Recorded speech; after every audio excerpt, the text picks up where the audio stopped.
بسم اللہ الرحمن الرحیم نحمدہ و نصلی علی رسولہ الکریم اما بعد۔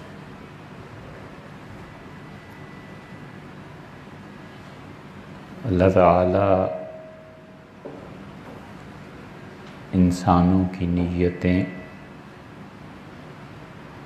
مقاصد، اسباب اور ان سے جنم لینے والی تاثیر سب کو ان کے وقوع سے بھی پہلے جانتا ہے۔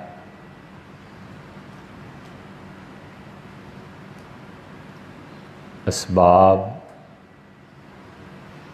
تاثیر کو جنم دیتے ہیں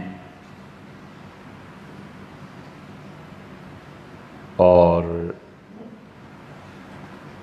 جہاں تاثیر بغیر ظاہری اسباب کے مرتب ہوتی ہے اس کو کرامت یا معجزہ کہتے ہیں۔ ظاہری اس لیے کہا کہ مخفی اور باطنی اسباب اس سے نہ معمول خارج ہے اور نہ معجزہ۔ معجزہ اور کرامت وہ چیز ہوتی ہے جس کے اسباب آدمی نہیں تلاش کر سکتا اور اس کا چھپا ہوا مخفی سبب وہ اللہ کی قدرت اور اس کی مشیت ہوتی ہے۔ وہ اپنی قدرت سے پانی کو روک دیتا ہے، وہ اپنی قدرت سے بغیر ظاہری اسباب کے ماں سے ایک بچے کو لے آتا ہے اور اس کی قدرت لوگوں کو پانی میں ڈبوتی ہے اور ایک کشتی اس پہ چند ایک انسان اور سوار اور جانور جو اترتے ہیں، یہ اس کی دی گئی برکتیں ہیں جو سارے کرۂ ارض پہ پھیل جاتے ہیں۔ تو ہے اس کا بھی کوئی نہ کوئی مخفی سبب، لیکن وہ چونکہ انسانوں کی نظر میں نہیں ہوتا تو اسے کہتے ہیں یہ معجزہ ہے۔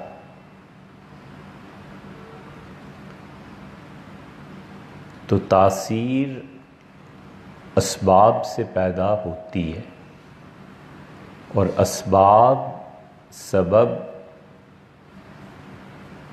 ریزن، کاز، جب یہ چیزیں موجود ہوں اور اس کا نتیجہ ریزلٹس آنا شروع ہوں تو آدمی کی سمجھ میں آ جاتا ہے، اور جب اصل میں سبب موجود نہ ہو اور نتیجہ ڈائریکٹ آ جائے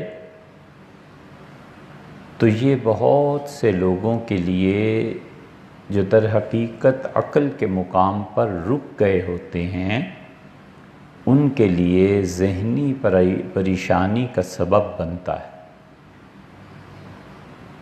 اور وہ ہمیشہ یہ سوچتے ہیں کہ یہ چیز ہو گئی، اس کی وجہ کیا تھی، اور وجہ سوائے اللہ کے اپنے چاہنے کے اور کچھ نہیں تھی۔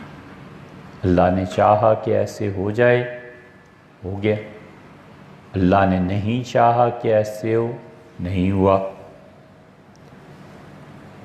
اس لیے انسانی ذہن اجزاء میں بٹا ہوا ہے اور اس کے مختلف اجزاء میں ایک جز ایسا ہے جہاں پر پہنچ کے سوال پیدا ہوتا ہے کہ یہ کیا ہے۔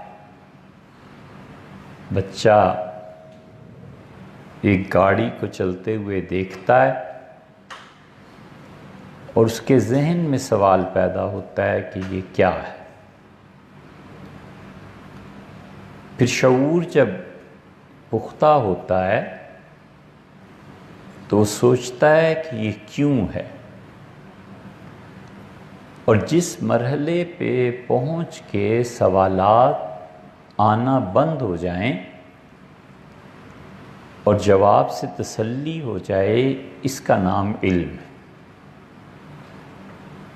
لوگ پوچھتے ہیں علم کیا ہے؟ تو علم یہ ہے کہ جس چیز کے بارے میں سوالات اٹھنا بند ہو جائیں اور انسان کو اطمینان ہو جائے، یہ اس کا علم ہے۔ اور سوالات جب تک اٹھتے رہیں گے تب تک علم میں ترقی اور اضافہ ہوتا رہے گا۔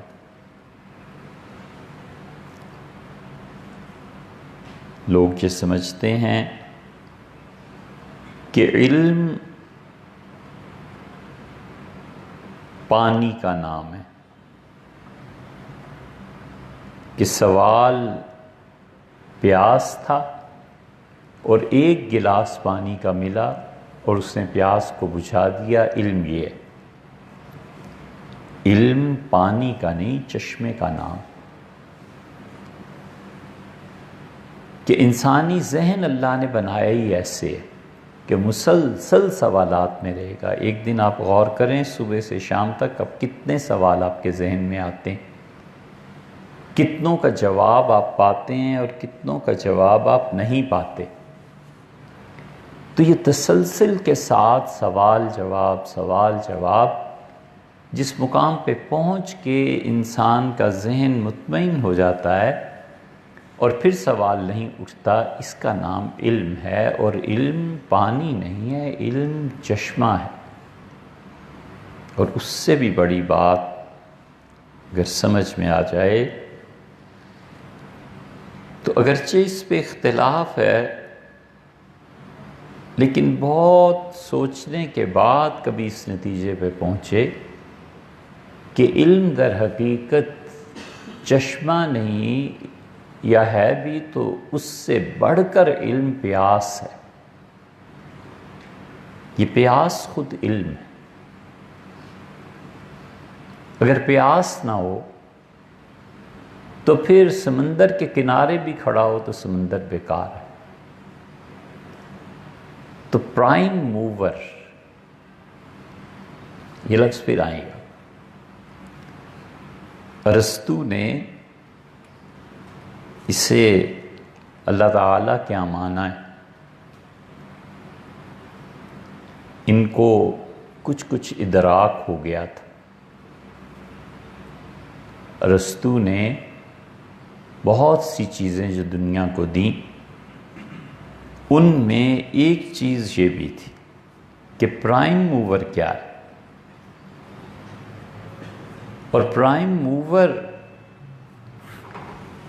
پیاس کے معنی میں اگر لیا جائے تو انسان کو جو پیاس علم کے چشمے تک لے جاتی ہے، اصل علم یہ ہے۔ اس لیے اس امت کے جو المیے ہیں، کتنا کوئی رونا روئے، ان میں سے بچوں میں شوق کا مر جانا ہے۔ یہ شوق اللہ کا بہت بڑا انعام ہے۔ ایک آدمی کو شوق ہے کہ اچھے کپڑے پہنے، یہ بہت بڑی خدا کی نعمت ہے۔ اس پہ کپڑا دیکھے گا، ٹیلر ماسٹر کو دیکھے گا، پیسوں کو دیکھے گا، بہتر سے بہتر سجنے سنورنے کی کوشش کرے گا۔ حقیقت میں یہ پیاس ہے جو اس کو لگ گئی ہے، اور ایک سے ایک شہر میں دکان دیکھے گا کہ کہاں کپڑا کیسا سلتا ہے۔ یہ شوق ہے، اور شوق اس کا اعتبار ہے۔ شوق کا اعتبار اتنی بڑی چیز ہے کہ پہاڑ ریزہ ریزہ ہو گیا، اور شوق کا اعتبار اتنی بڑی چیز ہے کہ اس نے کائنات میں ایک ہی مرتبہ اس کا اظہار کروایا ہے، اور کائنات قیامت تک کے لیے ہل کے رہ گئی۔ یہ شوق ہی تھا، اس نے کہا ارنی انظر الیک، آپ سامنے آئیں، میں آپ کو دیکھنا چاہتا ہوں۔ تو انہوں نے فرمایا کہ لن ترانی، موسیٰ آپ مجھے نہیں دیکھ سکتے، اور ہم اس پہاڑ پر اپنی ایک تجلی ڈالتے ہیں، فَإِنِ اسْتَقَرَّ مَكَانُهُ فَسَوْفَ تَرَانِي، اور اگر یہ پہاڑ اپنی جگہ پہ قائم رہ گیا تو آپ ضرور مجھے دیکھ لیں گے۔ اور حضور اقدس صلی اللہ علیہ وسلم نے اپنی انگلی سے اشارہ فرمایا اور کہا پور کے سرے پہ انگوٹھا رکھ کے کہ اتنی سی تجلی اللہ نے کی تھی، اور اللہ کی اتنی سی تجلی سے وہ پہاڑ ٹکڑے ٹکڑے ریزہ ریزہ ہو گیا۔ اس شوق کا اعتبار ہے، شوق باپ میں ہوتا ہے، اپنی اولاد کو اپنے سے بہتر دیکھنا چاہتا ہے، یہ شوق ہی کا تو اعتبار ہے کہ باپ نے کہا میں کرنل ریٹائر ہوا اور بیٹے تم جنرل بنو گے، بریگیڈیئر بنو گے، اس تک محنت کرنی ہے، اور راہ دکھاتا ہے۔ یہ شوق کا ہی تو اعتبار ہے کہ آدمی ایک مسئلے کو حل کرتا ہے اور پھر اس سے بڑے مسئلے کی طرف متوجہ ہوتا ہے۔ یہ جو میتھمیٹیکل ذہن ہوتے ہیں، اور میتھمیٹکس اور جیومیٹری جو بچے پڑھتے ہیں، اس شوق کا ان سے پوچھو کہ وہ ایک سے ایک بڑا سوال، ایک سے ایک بڑی چیز، یہ شوق ہی ہے۔ اور اس امت کے جو عذاب اس پہ نازل ہوئے ہیں، ان میں سے خدا کا ایک عذاب یہ ہے کہ ان میں شوق ختم ہو گیا، شوق ہی نہیں رہا۔ بڑی بلڈنگز بنانے کا ایک شوق تھا، اچھی کتابیں لکھنے کا ایک شوق تھا، زبان دانی کا ایک شوق تھا، انگلش لٹریچر پڑھنا اور یہ بحث کرنا کہ کیٹس نے کیا لکھا ہے، ورڈزورتھ نے کیا لکھا ہے، میر تقی میر ہمارے ہاں ہے تو انگلش لٹریچر میں کیا ہے، یہ ایک شوق تھا، ایک ذوق تھا، وہ نہیں رہا۔ اور اس کے نتیجے میں کئی نقصانات ہوئے، جن میں سے 2 نقصان آپ خود جان سکتے ہیں۔ ایک تو تعلیم محدود ہو گئی معاش تک، کہ صرف وہ پڑھو جس سے تم پیسے کما سکتے ہو، بس۔ اور پہلے بھی عرض کیا تھا، دنیا میں کوئی بھی لعنت نہ ہوتی تو اس دنیا میں سب سے بڑی خدا کی لعنت یہ پڑی کہ یہ نیچے کی طرف کھینچتی ہے، اعلیٰ تصور کو پیدا ہی نہیں ہونے دیتی، یہ زمین کی طرف لے جاتی ہے، بلندی کی طرف جانے ہی نہیں دیتی۔ کسی انسان کے ذہن میں دنیا پیسے کا نام ہے تو اس کی ساری زندگی اسی محور اور مرکز پہ گھومتی رہے گی کہ پیسہ اور پیسہ اور پیسہ، اور جائیداد خریدو اور کمیٹی ڈالو اور یہ کرو اور یہ کرو اور یہ کرو، پیسہ ہی پیسہ۔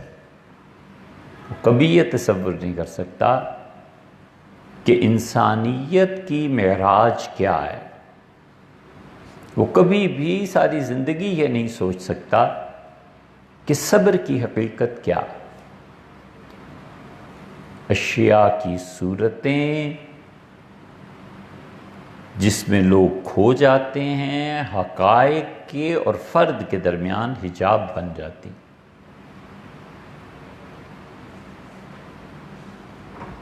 کیوں قبلے کی طرف سجدہ کرتے ہیں؟ اس لیے کہ اللہ کا حکم ہے، تو سجدہ اور قبلے کی طرف منہ کرنا یہ ایک ظاہر ہے، اور اصل اللہ کا امر ہے۔ تو ظاہر کی صورت میں اور باطن کی حقیقت میں فرق ہے۔ ہجرت نام ہے ایک جگہ چھوڑ کر دوسری جگہ چلے جانے کا، اور ابراہیم علیہ السلام نے یہ نہیں کہا کہ میں اللہ ہجرت کر رہا ہوں تیری راہ میں، قال انی مہاجر الی ربی، انہوں نے کہا اے پروردگار آپ کی طرف ہجرت کر رہا ہوں۔ حقیقت تک پہنچے نا کہ ہجرت کر کے میں اپنے علاقے عراق سے شام چلا جاؤں، مکہ مکرمہ چلا جاؤں، کہیں بھی چلا جاؤں، اس سے کوئی فرق نہیں پڑتا کہ کون سی زمین چھوڑ کے کس زمین میں جا رہا ہوں، فرق اس سے پڑتا ہے کہ میں ہجرت کر کس کے لیے رہا۔ یہ بڑی عظیم حقیقت ہے جس کے لیے رسول اللہ صلی اللہ علیہ وسلم نے فرمایا کہ فَهِجْرَتُهُ إِلَى مَا هَاجَرَ إِلَيْهِ، آدمی کی ہجرت اس کھاتے میں لکھی جائے گی جس چیز کے لیے اس نے ہجرت کی۔ جو اللہ کے لیے ہجرت کرتا ہے وہ اللہ کے لیے لکھی جائے گی۔ فَمَنْ كَانَتْ امْرَتُهُ، اور جو اپنی بیوی کے حصول کے لیے کسی ملک میں ہجرت کرتا ہے اس کی ہجرت عورت کے لیے لکھی جائے گی، شمار کی جائے گی۔ اچھا ہے یا برا، یہ ایک الگ بحث ہے۔ اس لیے علم صرف اس کا نام نہیں ہے کہ انسانی ذہن جواب پالے اور مطمئن ہو جائے، علم اس پیاس کا بھی نام ہے جو انسان کو لگتی۔ ہم بچوں سے بات کر رہے تھے اور بھئی بڑا مشکل ہو جاتا ہے اب بچوں سے بات کرنا، اس لیے کہ بچے بیچارے کیا ان کی ذہنی استعداد، ہم ان سے کہہ رہے تھے کہ انسان جن چیزوں میں زندگی بسر کرتا ہے در حقیقت تہذیب، اس کی 3 بنیادیں ہوتی ہیں۔ دنیا کی ہر تہذیب اس کی پہلی بنیاد اس کا علم ہوتا ہے، اور تہذیب کی دوسری بنیاد اخلاقیات ہوتے ہیں، اور تہذیب کی تیسری بنیاد طاقت ہے۔ بس ہمیں یہ کہنے میں کوئی باک نہیں ہے کہ اسلام کی تہذیب تو ابھی تک دنیا میں آئی ہی نہیں، تہذیب ہندوؤں کی ہے، ہزاروں برس لاکھوں برس راج کیا ہے، اور جب تہذیب علم سے ماورا ہو جائے اور حکایتیں بن جائیں اور اس تہذیب کے پیروکار ان کے ماڈلز نہ بنے، ایتھکس کے ماڈلز معاشرے میں نظر نہ آئیں، اور طاقت کی بجائے زوال کمزوری آ جائے تو پھر وہ تہذیب مٹ جاتی ہے۔ خیر سے ہمارے ہاں سارے ہی ہیں، اول تو تہذیب ہی نہیں تھی، اور اگر کسی چیز کا نام تھا بھی تو اب خیر سے سارے ہی پائے جاتے ہیں۔ تہذیب ہندوؤں کی تھی۔ ہندوستان کو پڑھیں تو آدمی پہ روب پڑتا ہے کہ اتنے تہذیب یافتہ لوگ تھے، اتنی طاقت تھی، اتنے بحری بیڑے تھے، اشوکا کی حکومت تھی، یہ سب تہذیب کے مظہر تھے، اور تہذیب تو چائنا کی، اتنی قدیم، اتنے بڑے بڑے بادشاہ، اتنی طاقت اور علم اتنا کہ انہوں نے اس زمانے میں ایسی چیزیں بنائیں جو دنیا کے کام آئیں۔ ایک ہے علم، اور ایک ہے علم سے مخلوق خدا کا نفع اٹھانا۔ جب علم سے نفع پہنچنے لگے نا جس شخص کے یا جس قوم کے، سمجھ لینا چاہیے کہ اللہ نے اس کے ساتھ یقیناً خیر کا ارادہ فرما لیا۔ جب لوگوں کا علم اس درجے تک پہنچ جائے کہ اس علم سے لوگوں کو نفع پہنچنے لگے، اور اگر اس شخص کی روحانیت سے نفع پہنچنے لگے تو بغیر کسی کے کچھ کہے وہ قطب الارشاد کے مقام پہ پہنچ جاتا ہے۔ قطب زمان جو ہوتا ہے نا، اس کی حیثیت اللہ ایسی کر دیتا ہے جیسے سورج کی ہوتی ہے کہ خود بخود اس کے فیوزات جاری ہوتے ہیں۔ یہ تو خیر تصوف کا مسئلہ ہے، لیکن جس فرد اور قوم کے علم سے لوگوں کو بے اختیار فائدہ پہنچے، اس کا مطلب یہ ہے کہ اللہ نے اس شخص کے ساتھ خیر کا ارادہ فرما لیا۔ علم تو چائنا کا تھا، علم تو چائنا کا اتنا تھا کہ سیدنا عمر رضی اللہ عنہ، اب تک ہمیں پہلی روایت انہی کی ملی کہ انہوں نے فرمایا پانی گرم کرو، میں وضو کرنا چاہتا ہوں، تو پانی کے لیے شیشے کا برتن رکھا گیا اور اس میں پانی کو گرم کیا گیا۔ اب شیشہ کس درجے کا بنا ہوا تھا کہ وہ آگ کو قبول کرتا تھا، یہ اس زمانے کا علم تھا ان کا۔ اور متعدد مثالیں تہذیب کو ان کی دیکھتے جائیں، اور تہذیب ان دونوں سے بڑھتی انڈیا کئی مقابلہ کرتا ہے اس تہذیب کا، وہ اصل میں یونانیوں کی تہذیب، گریک سویلائزیشن تھی، اور اس گریک سویلائزیشن کا حال یہ ہے کہ اب تک دنیا میں آدھے سے زیادہ فارمولاز یہ انہی کے ہیں، کچھ نہیں کیا اور لوگوں، اب تک اس کے پیچھے چل رہے ہیں۔ ایسے گریکس کا فلسفہ جب یہ تہذیب مسلمانوں کے ہاں آ کر ٹکرائی ہے، اور جب صحیح معنی میں ٹکر لگی ہے اللہ کی ذات، اس کی صفات، کائنات کے مسائل، انسان کا وجود اور شعور کی مباحث، تو اگلوں نے مزہ چکھا دیا کہ تم ہو کس خیال میں، ان سوالات کا جواب چاہیے۔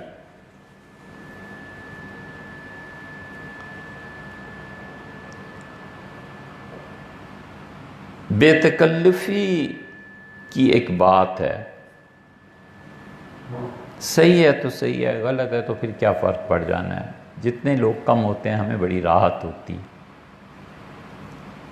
ذہن پہ بوجھ نہیں نہ رہتا، تو جتنے کم آتے ہیں ہمیں بڑی راحت ہوتی۔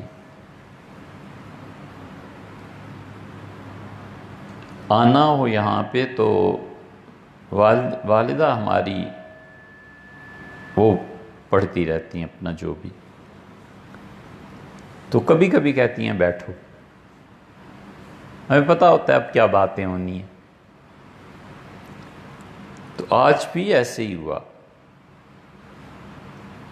کسی وجہ سے یہ ذکر آیا کہ وہ بچپن میں یہ ماں ہے، یعنی اس کا پہلو یہ ہے کہ ماں کا کردار کیا ہوتا ہے۔ تم اس سے فرمانے لگیں کہ میں نے ایک چیز پڑھی تھی، اور وہ بچپن میں جب تم چھوٹے تھے تو تمہیں میں سناتی تھی لوری کے طور پہ، تو لوریاں مائیں دیتی ہیں، یہ کس کی ہے نظم؟ میں نے کہا اب کبھی انٹرنیٹ پہ ڈالیں گے دیکھیں گے کس کی نظم ہے۔ اتنا بھی بچپنا نہیں تھا مگر یاد تھا ضرور۔ وہ کہتی تھی کہ ارسطو بنوں گا، سکندر بنوں گا، سبق نیکیوں کے مجھے یاد ہوں گے، بہت خوش مجھ سے استاد ہوں گے۔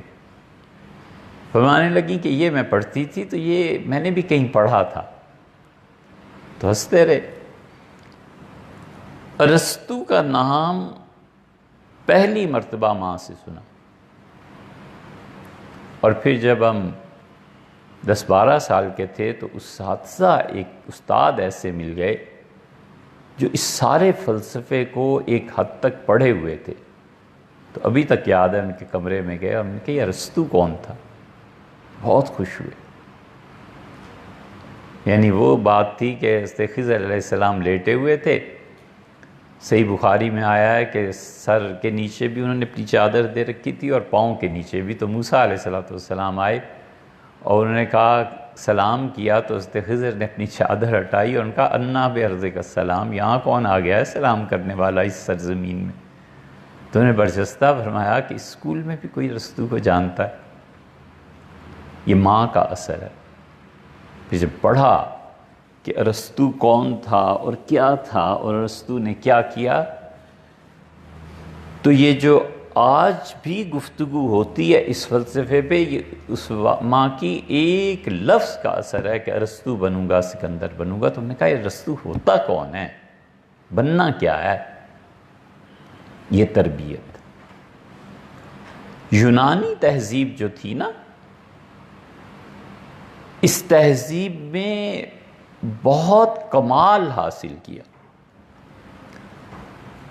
اور اصل یہ تھی کہ انہوں نے ان سوالات کا جواب دیا جو جوابات وحی کے ذریعے حاصل ہوتے تھے۔ کوئی چھوٹی سی چیز نہیں ہے، انسان کی رہنمائی کے لیے عقل ہے، اور عقل سے کام کو کرتا ہے۔ عقل بہت بڑی چیز ہے۔ اللہ تعالیٰ نے فرمایا ہے کہ جہنمیوں سے پوچھا جائے گا کہ ما سلککم، کیوں جہنم؟ ایک جگہ آیا اس کا جواب کہ ان کا لو کننا نسمع و ناقل، اگر ہم سنتے کسی کی بات، نصیحت کسی کی سنتے اور عقل سے کام لیتے تو آج جہنم میں نہ ہوتے۔ یہ عقل جہنم سے بچانے والی ہے، یہ اتنی بڑی چیز۔ ایک آدمی عقل سے کام لیتا ہے کہ بارش ہو رہی ہے اور چھتری لے لوں اور مسجد میں پہنچوں گا تو نماز بالکل پاک کپڑوں سے پڑھوں گا، یہ نماز اس کو اللہ کا زیادہ قرب دلائے گی۔ اور ایک کیا کہتا ہے بارش ہو رہی ہے تو کیا ہے، ایسے ہی چلتے ہیں، اور چلتا ہے اور کیچڑ کے چھینٹے اس پہ پڑتے ہیں۔ شریعت اور فقہ یہ کہتی ہے نماز تمہاری بالکل ٹھیک ہے، ہو گئی، لیکن خدا نہ خواستہ اگر وہ جو سٹینڈرڈ ہے پاکیزگی کا اس میں اگر فرق آ گیا تو نماز میں کراہت بھی آ گئی۔ ایک آدمی کہتا ہے کہ 1 روپیہ اللہ کے راستے میں خرچ کرے، اور دوسرا کہتا ہے کہ میں 1% اپنی آمدنی کا اللہ کی راہ میں خرچ کروں گا۔ عقل ہے۔ حضور اقدس صلی اللہ علیہ وسلم نے فرمایا رات اللہ نے کہا کہ میری راہ میں 1 روپیہ خرچ کیا، نسائی میں یہ روایت آتی ہے ایک جگہ، اور ایک نے 1,00,000 روپے خرچ کیے، فرمایا دونوں برابر ہو گئے۔ وہ 1 روپیہ اس کا اصل زر سے کتنا تھا اور 1,00,000 اصل زر سے کتنا تھا، دونوں برابر ہو گئے۔ عقل انسانی جن چیزوں کا جواب پاتی ہے وہی اس کا جواب دے، اور انسان اپنی عقل سے ترقی کر کے اس مقام پر کہیں کہیں پہنچ جائے۔ یہ یونانی تہذیب تھی اور بہت بڑا کمال تھا اس تہذیب کا، اس افلاطون کا، ارسطو کا، اس کے شاگردوں کا، فیثاغورس کا۔ کس کس کا ماتم کریں، ہمارے پورے نصاب میں یہ لوگ شامل ہی نہیں۔ ہمارے بچے نہیں جانتے یہ کتنے بڑے لوگ تھے، یہ کیا تہذیب تھی جو دنیا میں آئی، اور ہزاروں نہیں لاکھوں سال سے یہ جاری ہے مسلسل عمل، حتیٰ کہ ہم اب تک یونان کی تہذیب سے باہر نہیں نکل سکے۔ میٹا فزکس انہوں نے شروع کی تھی، اب تک ہم اس میں ہیں۔ اس لیے تہذیبوں کی بنیاد اس علم پہ ہوتی ہے جس علم سے مخلوق خدا نفع اٹھائے۔ اور چوتھی تہذیب اب آ رہی ہے، ہماری تو ہڈیاں بھی شاید کسی کی نہ رہیں گی، چوتھی تہذیب کو اگر ٹائم مل گیا تو یہ ثابت کریں گے کہ ہم تہذیب ہے، اور وہ امریکن ہے۔ امریکن سویلائزیشن جو آہستہ آہستہ آہستہ آہستہ ڈیویلپ ہو رہی ہے، علم، اخلاقیات اور قوت، طاقت، یہ تینوں چیزیں اب وہاں پہ آئے دن خبر آتی ہے، آج یہ ہوا، آئے دن خبر آتی ہے، آج یہ ہوا۔ ناسا کی ایک رپورٹ آئی اور پڑھ کے خوشی بھی بہت زیادہ ہوئی، افسوس اس کا ہوا کہ کاش ہم لوگ بھی کسی درجے کے ہوتے، اور حیرت بھی کہ یار کمال ہے، 20 سال تک مسلسل مشاہدے کے بعد کوئی کرن دوسرے ستاروں سے اس دنیا میں داخل ہوئی، اور 20 سال کے مسلسل مشاہدے کے بعد ایک دم سے ایک لمحے کے لیے کوئی چیز آئی اور غائب ہو گئی۔ یہ ناسا نے بھی رپورٹ دی۔ مولوی کی زبان سے ایسی باتیں بڑی عجیب لگتی ہوں گی نا، ہے نا؟ یہ علم ہے، آئے دن علاج ہے۔ اچھا کینسر کا بھی یہ علاج ہے، اچھا جو 10 سال علاج آپ کرتے رہے نا اس میں یہ خرابیاں، یہ گولی چھوڑ دو۔ ڈسپرین کا شہرہ تھا اور پتہ نہیں اسپرو کا شہرہ تھا، اور اس کے علاوہ کوئی دوائی نہیں، بچے کی زبان پہ اب آ گیا کہ اس کو چھوڑ دو۔ یہ وہ علم ہے جو دنیا کو نفع دے رہا ہے، یہ تہذیب کا دنیا پر جماؤ پہلا ہے۔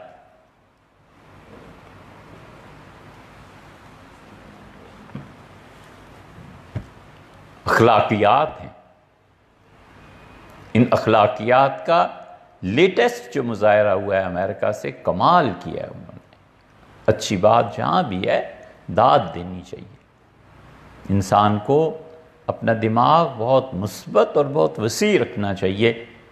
پابندیاں لگائیں کہ فلاں فلاں ملک کے باشندے یہاں نہیں آ سکتے، اور مسلمانوں کے یہ مسلمان سینیٹرز کھڑے ہو گئے، انہوں نے کہا ہمارا نام لکھو مسلمانوں میں، آئے اور مسجدوں میں نمازیں پڑھتے رہے، انہیں پتہ ہی نہیں، انہوں نے کہا ہم بھی مسلمان ہیں۔ جہاں کہیں ظلم ہوگا ہم اس کے خلاف کھڑے ہوں گے۔ انہوں نے اپنی تہذیب کو بچانے کی، باہر وہ ان کے سیاسی مقاصد کیا ہیں اور کیا چیز ہے، اپنی تہذیب کے غلبے کے تیسرے درجے میں دوسروں پر طاقت کے ذریعے قابو پانا سو حاصل۔ وہ تو پھر بیٹھ کے کافی پی رہے ہیں اور آئس کریم کھا رہے ہیں اور کہتے ہیں فلاں ملک میں یہ بم پھینک دو اور یہ کر دو اور یہ کر دو۔ یہ طاقت کا مظاہرہ ہے، تہذیب، علم اور اخلاقیات۔ اور جہاں پورا علم اس بات پہ آ کے ختم ہو جائے کہ یہ پڑھ پڑھا کے نوکری کتنے روپے کی ملنی ہے، اور جہاں پوری اخلاقیات اس بات پر ختم ہو جائیں کہ ماں نے گھٹی میں جھوٹ ملا کر اس قوم کو دیا ہے، اور جہاں پورا غلبہ اس پہ ختم ہو جائے کہ دفاع اس میں فراڈ ہونے لگے، دفاع کے معاہدے اور اسلحہ خریدنے کے معاہدے ان میں کمیشن کھایا جانے لگیں، تو اس کو دیکھ کے پھر خیال آتا ہے کہ انا یحیی ھذہ الارض بعد موتہا، انا یحیی اللہ انا یحیی ھذہ الارض ھذہ بعد موتہا، اللہ اس بستی کو کیسے زندہ کرے گا اس موت کے بعد۔ یونانی تہذیب نے اسی پہ بات کرتے ہیں، اتنا کمال حاصل کیا کہ انہوں نے جو جوابات وحی کو دینے تھے وہ اپنی عقل تک وہاں پہنچے۔ یہ کوئی معمولی بات نہیں ہے کہ ایک بچہ استاد پورے تجربے کے بعد جہاں پر پہنچے وہ پہلے دن یہ کہہ دے کہ بات اصل میں یہ۔ اس یونانی تہذیب کا یہ خاصہ تھا، گریک سویلائزیشن کا، کہ آپ دیکھیں کہ انہوں نے ان مسائل کا جواب دیا جن کا جواب اللہ نے اپنے ذمے کیا تھا۔ پیاس تھی، اور جب انسان کی فطرت صحیح ہو تو صحیح فطرت کی پیاس اسے معراج تک پہنچاتی ہے۔ فطرت میں کجی نہیں ہونی چاہیے، فطرت میں علم جاننا، اور فطرت میں اگر زہد آ جائے، بے رغبتی دنیا سے، تو یہ انسانی فطرت جو ہے یہ صحیح طرح اپنی اصل پر قائم رہتی ہے، اور انسانی فطرت جو ہے وہ در حقیقت پھر بندگی کی طرف لوٹ جاتی ہے کہ بندگی کیا؟ انسانی فطرت میں دو چیزیں ہیں۔ حضور اقدس صلی اللہ علیہ وسلم نے کئی باتیں ایسی فرمائی ہیں کہ ان پہ ذرا آپ غور کریں نا تو نبی کریم صلی اللہ علیہ وسلم جیسا تو خیر کوئی کیا ہوگا، جو کچھ فیصا غورس رستو نے کہا ہے وہاں تک بات پہنچ جاتی ہے۔ حالانکہ اللہ کے رسول صلی اللہ علیہ وسلم کہیں سے نہیں پڑھے تھے، لیکن کمال کی باتیں ارشاد فرمائیں، کمال کی بات فرمایا کہ اللہ نے کہا لا تبدیل لخلق اللہ، فطرت اللہ التی فطر الناس علیہا، اور وہ فطرت ہے جو ہم نے انسانوں کو دی ہے۔ اور لوگوں اللہ نے جو فطرت تخلیق کی ہے وہ نہیں بدلتی.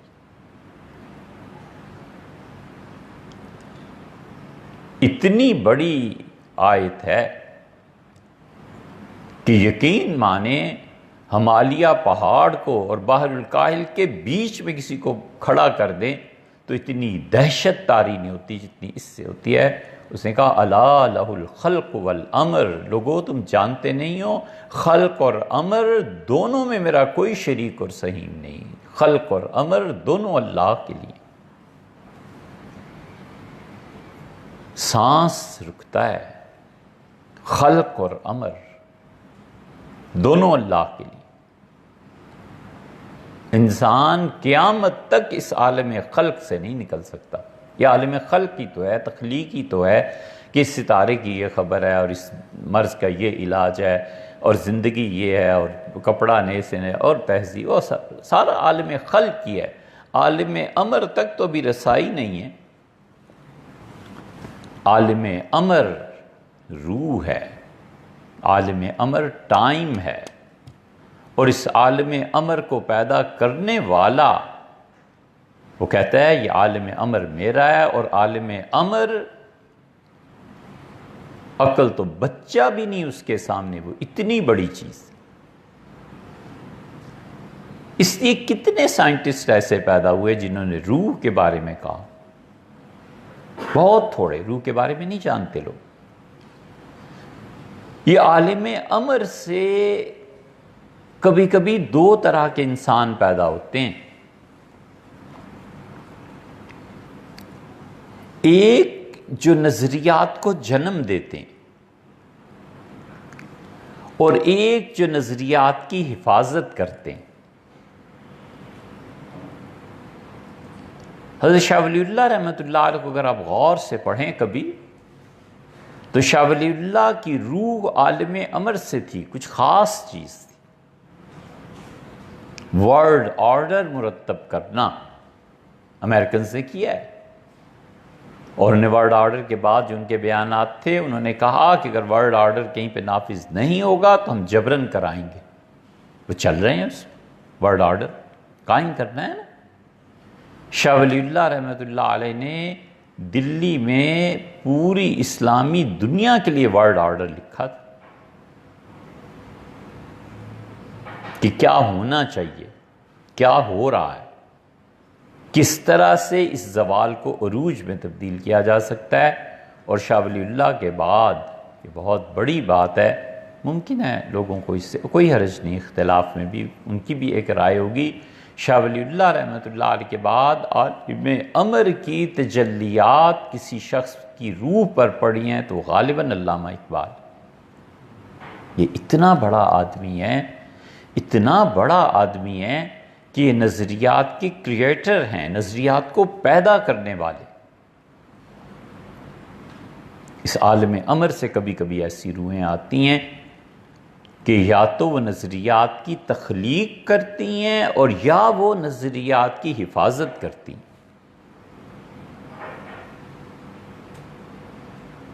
بہت بڑی چیز نظریات کی حفاظت کرنا اور اپنے سے پہلے پچھلی نسلوں کے نظریات کو سمجھنا اور اس کی تبلیغ، یہ بھی بہت بڑا کام علامہ نے کیا. اسی لیے جو خلافت اسلامیہ اور اس کی بحث چلی نا تو کمال کا دن تھا. پوری دنیا میں جشن منایا مسلمانوں نے جب اتحادی افواج کو اتاترک کمال پاشا نے شکست دے دی. انہی کے میدان میں، انہی کے اسلحے کے ساتھ، انہی کی شرائط پہ شکست ہو گئی. یورپ نے جب مات کھائی تو پوری دنیا میں مسلمانوں نے جشن منایا کہ اب تمہیں پتہ چلا ہے ہمارے ساتھ ٹکرانے کا کیا نتیجہ ہے. ترک، حضور اقدس صلی اللہ علیہ وسلم نے ان کے متعلق فرمایا تھا کہ اگر تمہیں نہ چھیڑیں تو تم بھی نہ چھیڑنا. ہر جگہ کے متعلق فرمایا جہاد کرنا ہے، جانا ہے. ترکوں کے متعلق فرمایا کہ ترکوں کو چھوڑ دو جب تک کہ وہ خود نہ آئیں تم بھی مت جاؤ. یہ زمانہ جاہلیت میں بھی اتنی بڑی قوم تھی. یہ الگ بات ہے کہ اتا ترک پھر اپنی مشن سے ہٹ گیا. جو کام اس نے اس وقت کیے تھے، علامہ اقبال نے اس پہ بڑی اچھی نظمیں لکھی ہیں. طلوع اسلام جو ان کی نظم ہے نا، وہ اسی واقعے کے متعلق ہے. اتا ترک کمال پاشا کو انہوں نے خراج تحسین پیش کیا. اس زمانے کے معارف کو آپ اٹھا کر دیکھیں، سید سلیمان ندوی رحمۃ اللہ علیہ نے اتا ترک کی تعریف کی وغیرہ وغیرہ یہ سب. لیکن اتا ترک جب اپنے راہ سے ہٹا تو پھر علامہ نے اس پہ تنقید بھی بہت شدید کی. یہ عالم امر سے کبھی کبھی ایسے ہوتا ہے کہ ایسے افراد پیدا کیے جاتے ہیں، بھیجے جاتے ہیں. سوال یہ پیدا ہوتا ہے کہ خدا سے کوئی پوچھے کہ اس سنگلاخ زمین میں آخر بیج پھینکنے کی ضرورت کیا تھی؟ مردہ قوموں میں زندہ افراد کو بھیجنے کی تک کیا تھی؟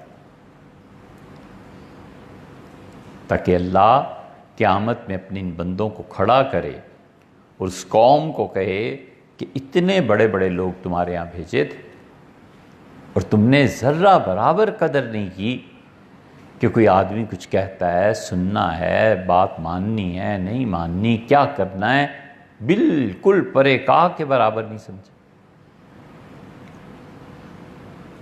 چلتے ہیں یونانی تہذیب کی طرف. علامہ اقبال جیسے آدمی کا یہ حال ہو گیا. اقبال اور بھوپال پڑھیے، ایک کتاب ہے، اقبال اور بھوپال.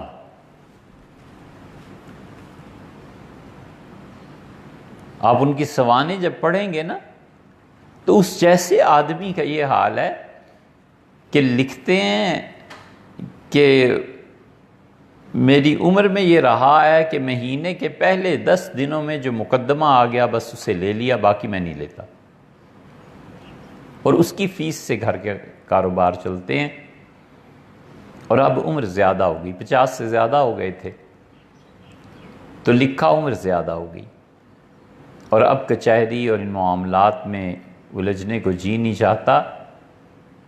اگر کسی طرح میرے لیے ہر مہینے اتنے پیسے ہو جائیں، مسلمان کر دیں، تو میں اپنا کام کروں اور مجھے یہ کمانا نہ پڑے.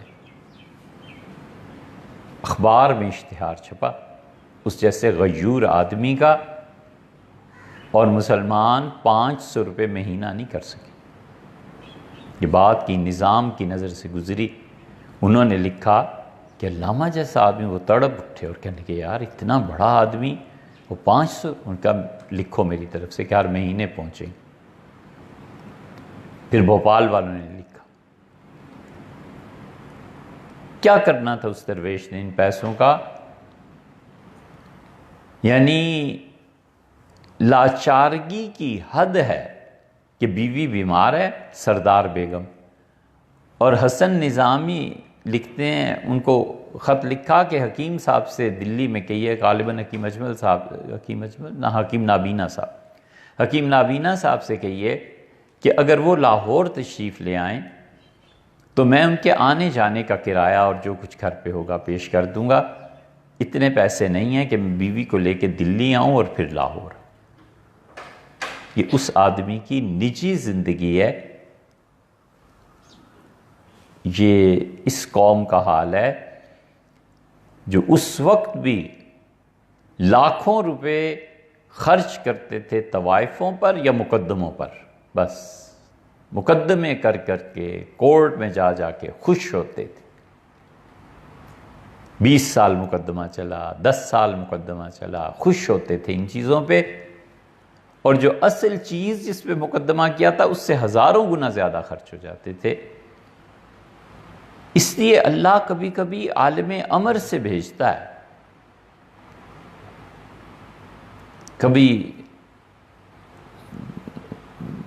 کبھی کوئی بات ہو تو بتائیں کہ عالم امر کیا ہے، اور عالم امر اس کی تزئین کیا ہے اور اس کی خوبصورتی کیا ہے.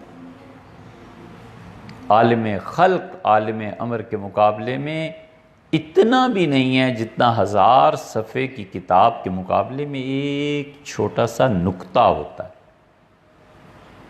اللہ نے کہا الا لہ الخلق والامر خلق اور امر دونوں میرے لیے. اس لیے اصولی طور پر انسان کی رہنمائی کے لیے وحی آتی ہے، اور فطرت میں دو چیزیں پائی جاتی ہیں.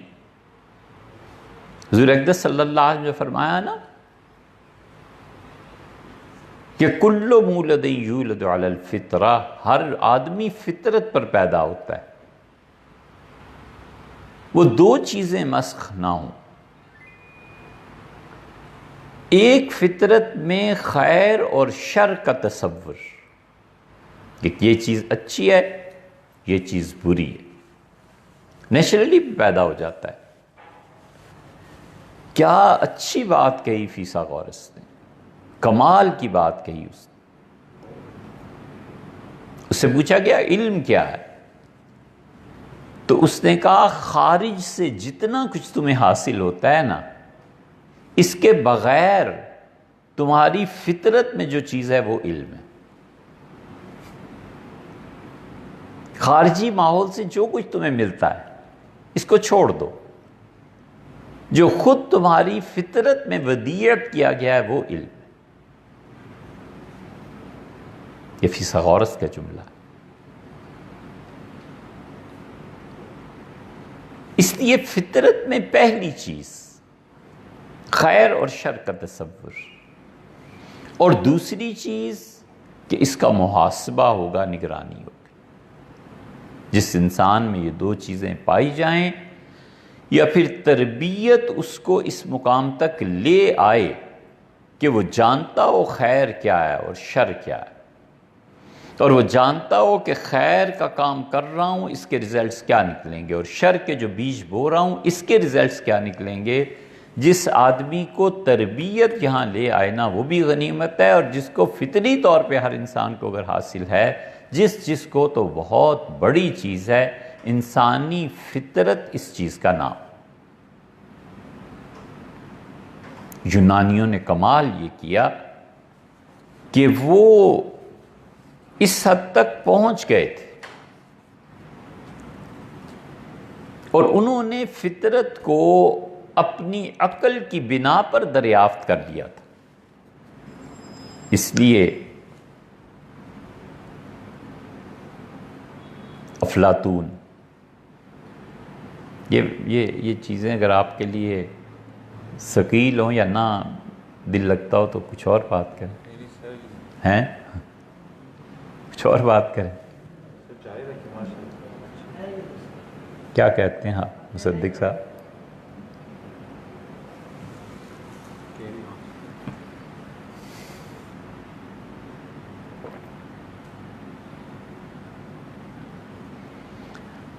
افلاطون جو تھا اس کے معاصر تھے، اور یہ سیدنا مسیح علیہ السلام کے آنے سے کوئی 500 سال پہلے تھے. اس وقت کی دنیا میں انڈین سویلائزیشن ہتھیار بنا رہی تھی. ہندوستان کی تلواریں اور یہاں کے تیر اور یہاں جنگی سامان اور غلبہ عروج پر تھا. مصر اور یونان ایک دوسرے سے گتھے ہوئے تھے، الجھے ہوئے تھے علم میں، حتیٰ کہ افلاطون مصر گیا ہے پڑھنے کے لیے.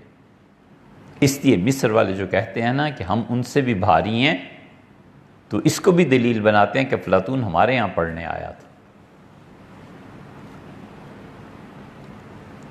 اور شام، اب موجودہ اردن، اسرائیل، فلسطین، ان سارے علاقوں میں طب تھا. وہاں کی دنیا طب سے رنگین تھی. اس لیے خدا نے وہاں جو آخری نبی بھیجا، علاقے کے اعتبار سے وہ اس ہستی کو بھیجا جس نے طب میں کمال دکھایا، مردوں کو زندہ کر دیا. ہے اس پہ اختلاف، لیکن قرآن کریم میں آیا ہے کہ اس نے کہا تم میں سے جو کوڑ کے مرض کے ساتھ آتا ہے میں اللہ کے حکم سے اس پہ ہاتھ پھیرتا ہوں تو وہ ٹھیک ہو جاتا ہے، کوڑ اس کا دور ہو جاتا ہے۔ عیسیٰ علیہ السلام، یہ عیسائیوں کی میڈیکل سے جو وابستگی ہے نا، اس میں بڑا گہرا اثر ہے اس بات کا کہ ان کے نبی سیدنا مسیح علیہ السلام وہ آئے تھے، ان کے معجزات جتنے بھی تھے وہ انسانی صحت کے متعلق تھے، اور اس امت میں حضور اقدس صلی اللہ علیہ وسلم کے ساتھ اس گہرائی کی نسبت سے جو چیز پیدا ہوئی ہے وہ علم ہے۔ ہر نبی کا ایک کمال ہوتا ہے۔ حضرت عیسیٰ علیہ السلام کا کمال طب کا تھا، حضرت موسیٰ علیہ السلام کا کمال کلام کا تھا، بولنے کا، اور حضرت داؤد علیہ السلام کا اور ان کے بیٹے سلیمان علیہ السلام کا کمال یہودیت کا غلبہ، طاقت، اور اس امت کا کمال جو نبی صلی اللہ علیہ وسلم کے ضمن میں آیا اور ان کا اصل کمال علم تھا۔ اسی لیے اللہ نے کہا وَقُلْ رَبِّ زِدْنِي عِلْمًا، اور آپ دعا مانگا کیجئے کہ اللہ میرے علم میں اضافہ فرما۔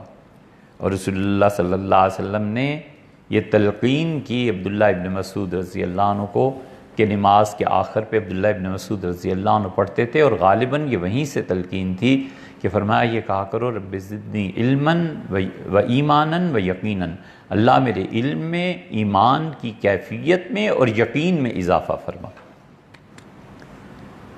500 سال پہلے یونانیوں کی اس تہذیب میں افلاطون،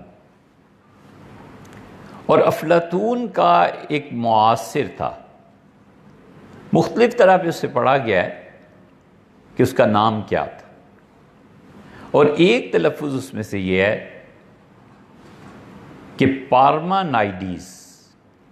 یہ پارمانائیڈس جو تھا اس نے ایک کتاب لکھی ہے آن نیچر، کتاب نہیں نظم ہے۔ اس آن نیچر کو پڑھا جب ہم نے تو پھر ادراک ہوا کہ اوہو یہ فطرت کے اتنا قریب پہنچ گیا تھا بغیر کسی وحی کی رہنمائی کے۔ اس نے کمال کیا ہے اپنی اس نظم میں، اور کہتا ہے کہ اس کائنات میں جتنا کچھ پایا جاتا ہے یہ در حقیقت ایک کی طرف لے جاتا ہے، بٹوین دا لائنز بھی، اور اس کو آپ پڑھیں۔ اور دنیا میں میٹا فزکس کا یہ پہلا آدمی ہے جس نے میٹا فزکس کی بات کی ہے۔ انبیاء علیہ السلام اور ان کی تعلیمات کو چھوڑ کے یہ معاصر ہے افلاطون کا، اور ایسے نہیں ہے کہ افلاطون اور ارسطو اور ان لوگوں کے زمانے میں بادشاہ نہیں تھے۔ کمال ان فلسفیوں کا یہ ہے کہ بادشاہوں کی ایک نہیں چلنے دی، ان بادشاہوں کے نام دنیا سے مٹ گئے، جو لوگ غالب آئے اور جنہوں نے اپنا سکہ جمایا اور کوائن جن کے نام کا چلا ہے وہ یہ۔ اس لیے نیچر، انسانی فطرت، اس میں دو چیزیں، ایک خیر اور شر اور ایک احتساب۔ جس آدمی میں خود سے یہ پایا جائے، اپنا خود احتساب کرتا رہے کہ میں زندگی کہاں خرچ کر رہا ہوں، میں اپنے پیسے کو کہاں خرچ کر رہا ہوں، میں اپنی جوانی میں جو محنت کر سکتا تھا اس کا آؤٹ پٹ کیا ہے، جواب دینا ہے، اور جواب میں مجھے کیا کہنا ہے۔ کسی کے پاس ان سوالات کے اگر جوابات ہونا تو پھر جلدی مرنے کی بھی سوچنی چاہیے۔ حضور اقدس صلی اللہ علیہ وسلم نے عابس غفاری رضی اللہ عنہ کہتے تھے کہ میں نے پوچھا تھا اللہ کے رسول، انہوں نے موت کی تمنا کی۔ عابس غفاری رضی اللہ عنہ بڑے لوگوں میں سے تھے۔ کسی نے ان سے کہا حضرت آپ کو پتہ نہیں حضور صلی اللہ علیہ وسلم موت کی تمنا سے منع فرمایا؟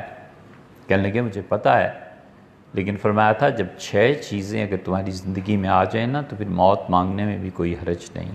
پھر 3 انہوں نے بیان کی. انہوں نے کہا جب میری امت میں شرط کثرت سے پھیل جائے، جوا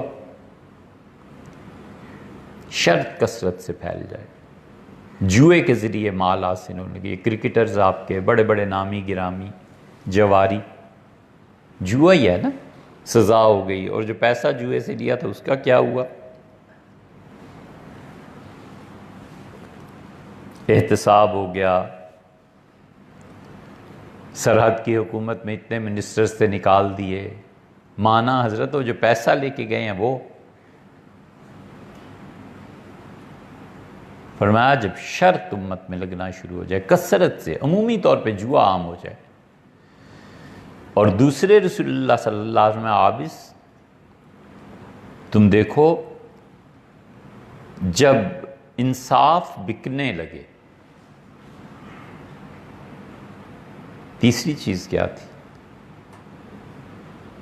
فرمایا جب شرط عام ہو جائے، آ جائے گی انشاءاللہ ذہن میں.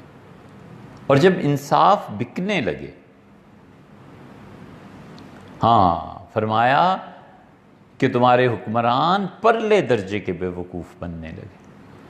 جو احمق آدمی جتنا احمق ہے، جھوٹ بولتا ہے، لوگ اس کے گرد جمع ہونے لگتے ہیں. ایک ٹکے کا آدمی نہیں اپنے اخلاقیات میں، اور ایک صفحہ جو اس نے کبھی دن میں پڑھا ہو، حتیٰ کہ اخبار بھی نہیں پڑھتا، اور اسے کوئی خبر نہیں دنیا کہاں جا رہی ہے. حضرت رسالت میں آپ صلی اللہ علیہ وسلم جب تمہارے حکمران پرلے درجے کے بے وقوف لوگ بن جائیں، اور جب شرط اور جوا عام ہو جائے، اور جب انصاف بکنے لگے. ہمارے یہاں انصاف کیا رہ گیا ہے؟ وہ جو پچھلی مرتبہ بات عرض کی تھی نا، ہمارے یہاں انصاف رہ گیا ہے کہ جرم نہ مٹے، اور جو اس جرم کو کرنے والے مجرم ہیں ان میں سے کسی کا انتخاب کر کے اسے سزا دے دی جائے، باقی مجرموں کو نہ چھیڑا جائے. وہ پھر وقت آئے گا تو دیکھیں گے، جب اس کا نمبر آئے گا تو دیکھ لیں گے. مجرم کو منتخب کر کے سزا دو اور جرم کا نہ چھیڑو، جرم رہے.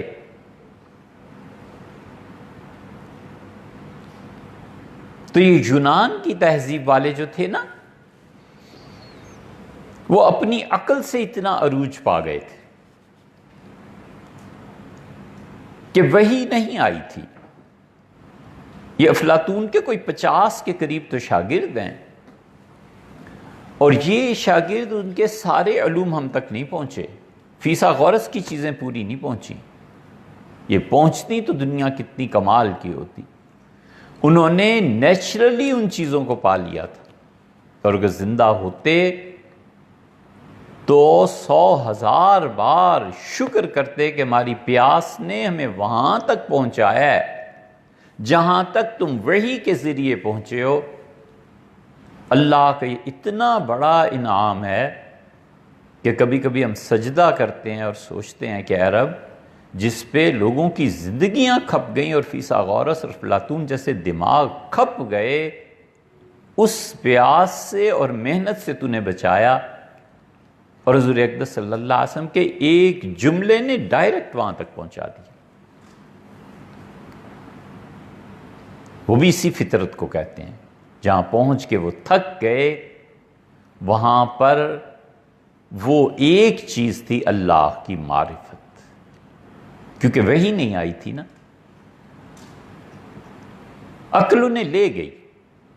اور کمال کی بات یہ ہے کہ جتنے بادشاہ تھے ان کے زمانے میں، ولیعذ باللہ، حقارت سے نہیں کہتے لیکن سمجھنے سمجھانے کو کہتے ہیں، کہ جوتے کی نوک پہ انہیں کوئی نہیں لکھتا. اور افلاطون تو اس حد تک پہنچا کہ لکھنے والوں نے لکھا کہ افلاطون کے بعد جتنا بھی فلسفہ دنیا میں آیا ہے نا، یا یہ افلاطون کی حمایت ہے یا اس کا رد ہے، یا اس کے خلاف ہے یا اس کی حمایت میں. ان کا اور کیا فلسفے نے ترقی کی؟ یہ تہذیب تھی.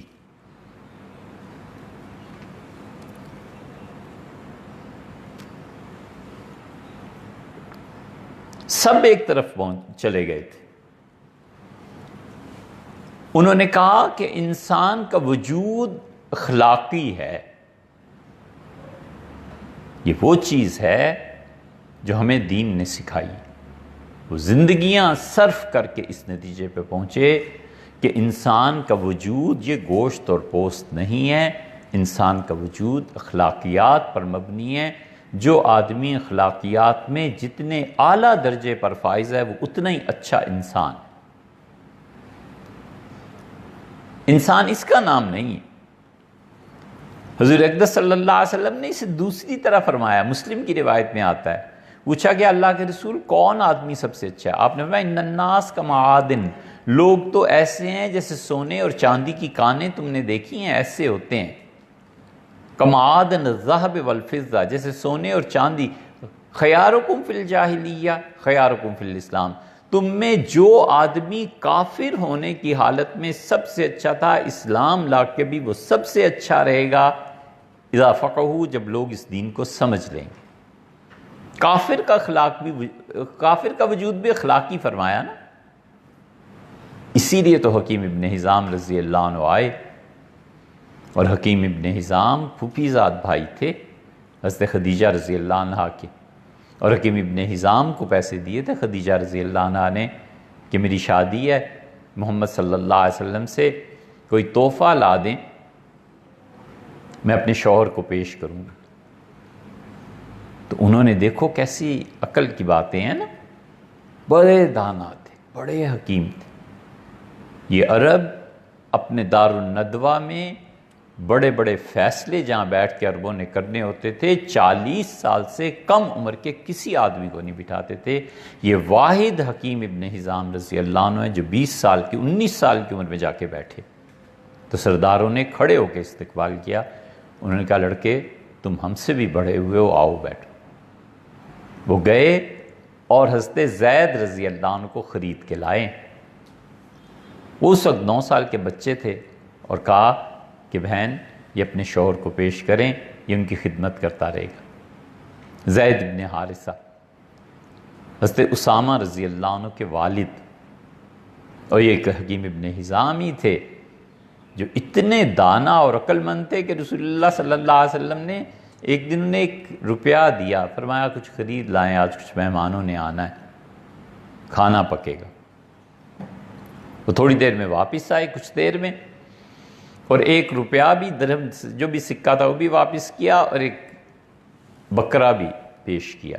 تو آپ نے فرمایا یہ کیا؟ ان کا آپ نے فرمایا تھا میں صبح چلا گیا اور 2 بکری کے بچے میں نے خرید لیے، اور میں ایک درخت کے نیچے بیٹھ گیا،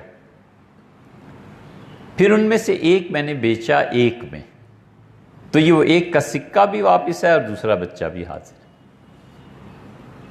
حضور صلی اللہ علیہ وسلم بڑے بدر کے دن فوجیں کھڑی، آپ نے فرمایا یہ جو سرخ اونٹ پہ ہے یہ حکیم ہے نا، اس کی اگر مان لی تو یہ مکہ والے بچ جائیں گے، مارے نہیں جائیں گے۔ کمال کے تھے حکیم ابن حزام رضی اللہ عنہ۔ حکیم ابن حزام نے حضور اقدس صلی اللہ علیہ وسلم یہ بیت اللہ کے اندر پیدا ہوئے تھے۔ ان کی والدہ طواف کر رہی تھیں، سیدنا علی رضی اللہ عنہ کی والدہ بھی۔ طواف کے دوران یہ چیز شروع ہو گئی، اب اٹھا کر کہاں لے جاتے؟ تو بیت اللہ کا دروازہ کھولا گیا اور حکیم ابن حزام رضی اللہ عنہ بیت اللہ میں پیدا ہوئے۔ سیدنا علی رضی اللہ عنہ کی والدہ حضرت فاطمہ بنت اسد رضی اللہ عنہ کے ساتھ بھی یہی ہوا تھا۔ فاطمہ بنت اسد رسول اللہ صلی اللہ علیہ وسلم کی رشتے میں تو چچی تھیں، لیکن ان کے انتقال پہ فرمایا رسول اللہ صلی اللہ علیہ وسلم نے کہ میری ماں آمنہ کے بعد یہی میری ماں تھی۔ ان کی قبر میں اترے، لیٹے رہے، ان کے لیے دعا فرماتے رہے، بہت زیادہ۔ تو حکیم ابن حزام رضی اللہ عنہ نے رسول اللہ صلی اللہ علیہ وسلم سے پوچھا کہ اللہ کے رسول میں جاہلیت کے زمانے میں 1000 اونٹ ہر حج کے موقع پہ اللہ کی راہ میں دیتا تھا، 1000 اونٹ، اور ان کا اللہ کے رسول اتنے ہی لوگوں کو میں کھانا بھی کھلاتا تھا حج کے موقع پہ، اور اتنے ہی لوگوں کو کپڑے بھی دیتا، تو مجھے کوئی فائدہ ہوگا قیامت میں؟ کفر کے زمانے میں نے کیا۔ آپ نے فرمایا اسلمت علی ما اسلفت، یہ جو تم نے کام کیے ہیں نا، یہ انہی کی قبولیت کی وجہ سے اللہ نے ایمان جیسی چیز تمہیں بخشی۔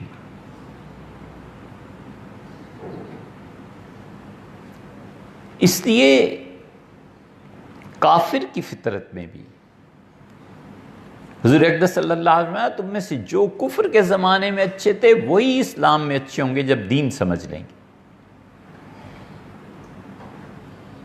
کوئی مثال لے لو، مارگریٹ تھیچر نے حکومت چلائی ہے نا، ہم نے اس کی سوانح کیوں پڑھی ہوگی؟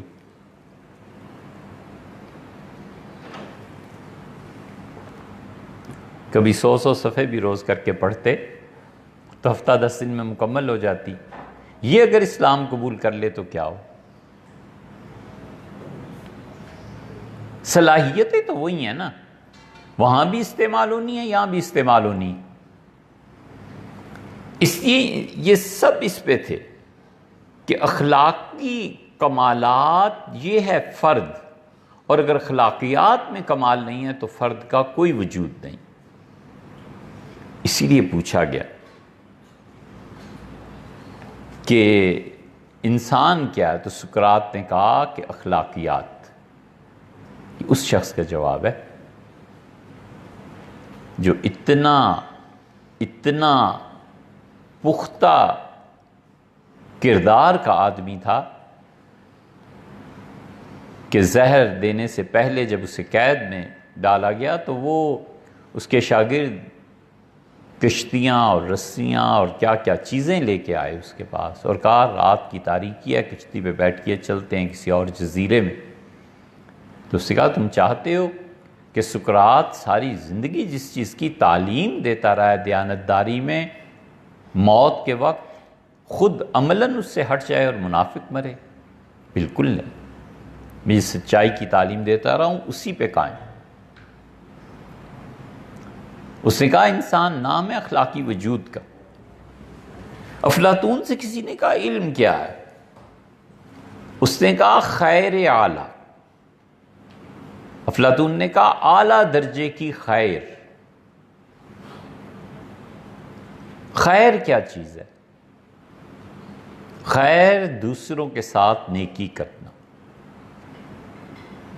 عرض کیا تھا نا کہ حسن اپنی تسکین کے لیے اچھے کپڑے پہننا، بازار گئے اور کارپٹ لیا، اچھا لگتا ہے، رنگ، خوشبو،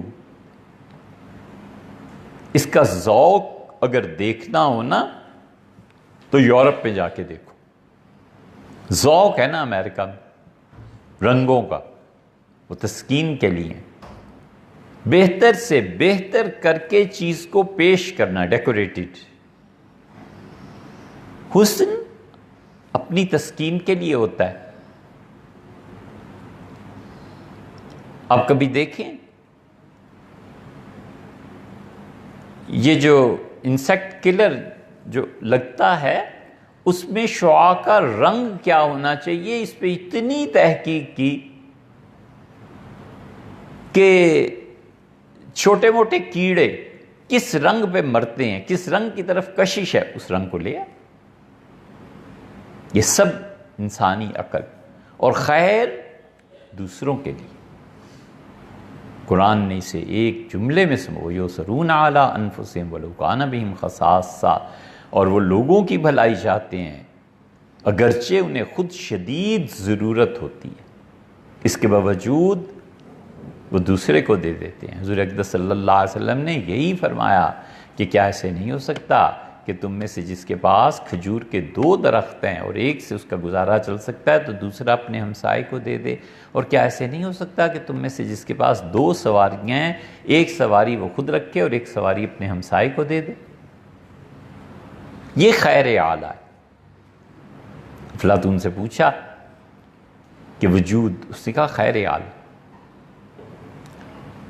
فیثاغورس سے سوال کیا گیا تو اس نے کہا کہ اپنے اندر وہ معنی تلاش کرو جو دماغ کی ملکیت نہ ہو۔ اس جملے کو سمجھیے کہ اس کا اپنے اندر وہ معانی تلاش کرو جو دماغ کی ملکیت نہ ہو بلکہ کہیں باہر سے آئے ہو۔ اس کا یہ خیر ہے، یہ چیز ہے جو حاصل کرنی۔ یہ چیز علم یہ چیز، اور پھر کمال کی بات ان سب نے کہی، انہوں نے کہا کہ کثرت سے وحدت کی طرف چلو۔ یہ اتنی بڑی دریافت ہے ان کی کہ اس پہ پہنچ کے خیال آتا ہے کہ ابھی تاریخ کی تحقیق باقی ہے۔ ممکن ہے خدائیاں ہوں، ممکن ہے خدا کبھی دنیا کو وہ دن دکھائے کہ ان کی اصل کتابیں کہیں سے نکلیں، اصل چیزیں کہیں اور سے جو ہم تک پہنچی ہیں اس سے مزید کہیں سے نکلیں، اور اس میں یہ چیز آ جائے کہ ان کو نبوت ملی تھی۔ فیثاغورس سے کیا کیا؟ میتھمیٹیکلی اس نے کہا ساری کثرت وحدت کی طرف لوٹتی ہے۔ اس سے پوچھا گیا کائنات کیا ہے، تو اس نے کہا ایک کی نشانی ہے۔ ہمیں یہ دولت گھر بیٹھے ملی ہے، اور ان کو ساری زندگیاں لگا کے انہوں نے کہا یہ فیثاغورس جو ہے یہ اگر نہ ہوتا تو یہ افلاطون اور سقراط بھی پیدا نہ ہوتے۔ فیثاغورس کو آپ پڑھیں تو اس کی ایک خانقاہ تھی،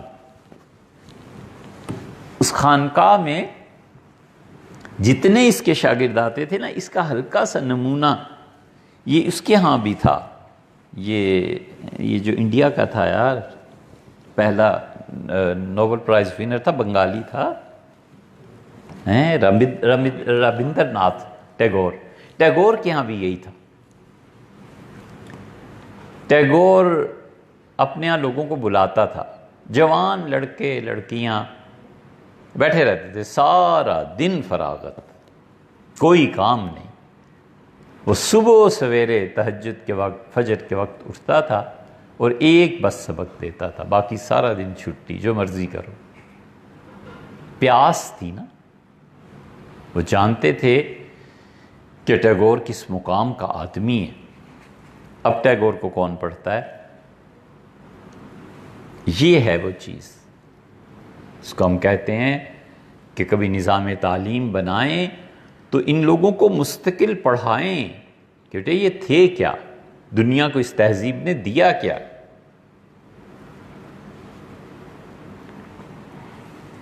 فجر کے وقت، صبح صادق کے وقت اپنے شاگردوں کو لے کے بیٹھ جاتا تھا، اور ٹیگور کہتے تھے کہ سورج کی جو ابتدائی کرنیں ہیں نا، یہ ہمارے جسم پہ پڑنی چاہیے، اس میں صحت ہے، زندگی ہے۔ اور جب تک سورج بلند نہیں ہو جاتا تھا بیٹھے رہتے تھے اسی میں، اور ایک گلاس روز انہیں دیا جاتا تھا، اور ایک گلاس کو وہ پیتے تھے۔ روی شنکر، انہوں نے بھی بہت بہت ہمیں بہت عزت دی۔ ان کے شاگردوں نے، ہم نے ان کی خانقاہ نہیں دیکھی، لیکن ان کے شاگردوں نے جس طرح کی خانقاہ بتائی وہ بھی تقریباً ایسی ملتی جلتی۔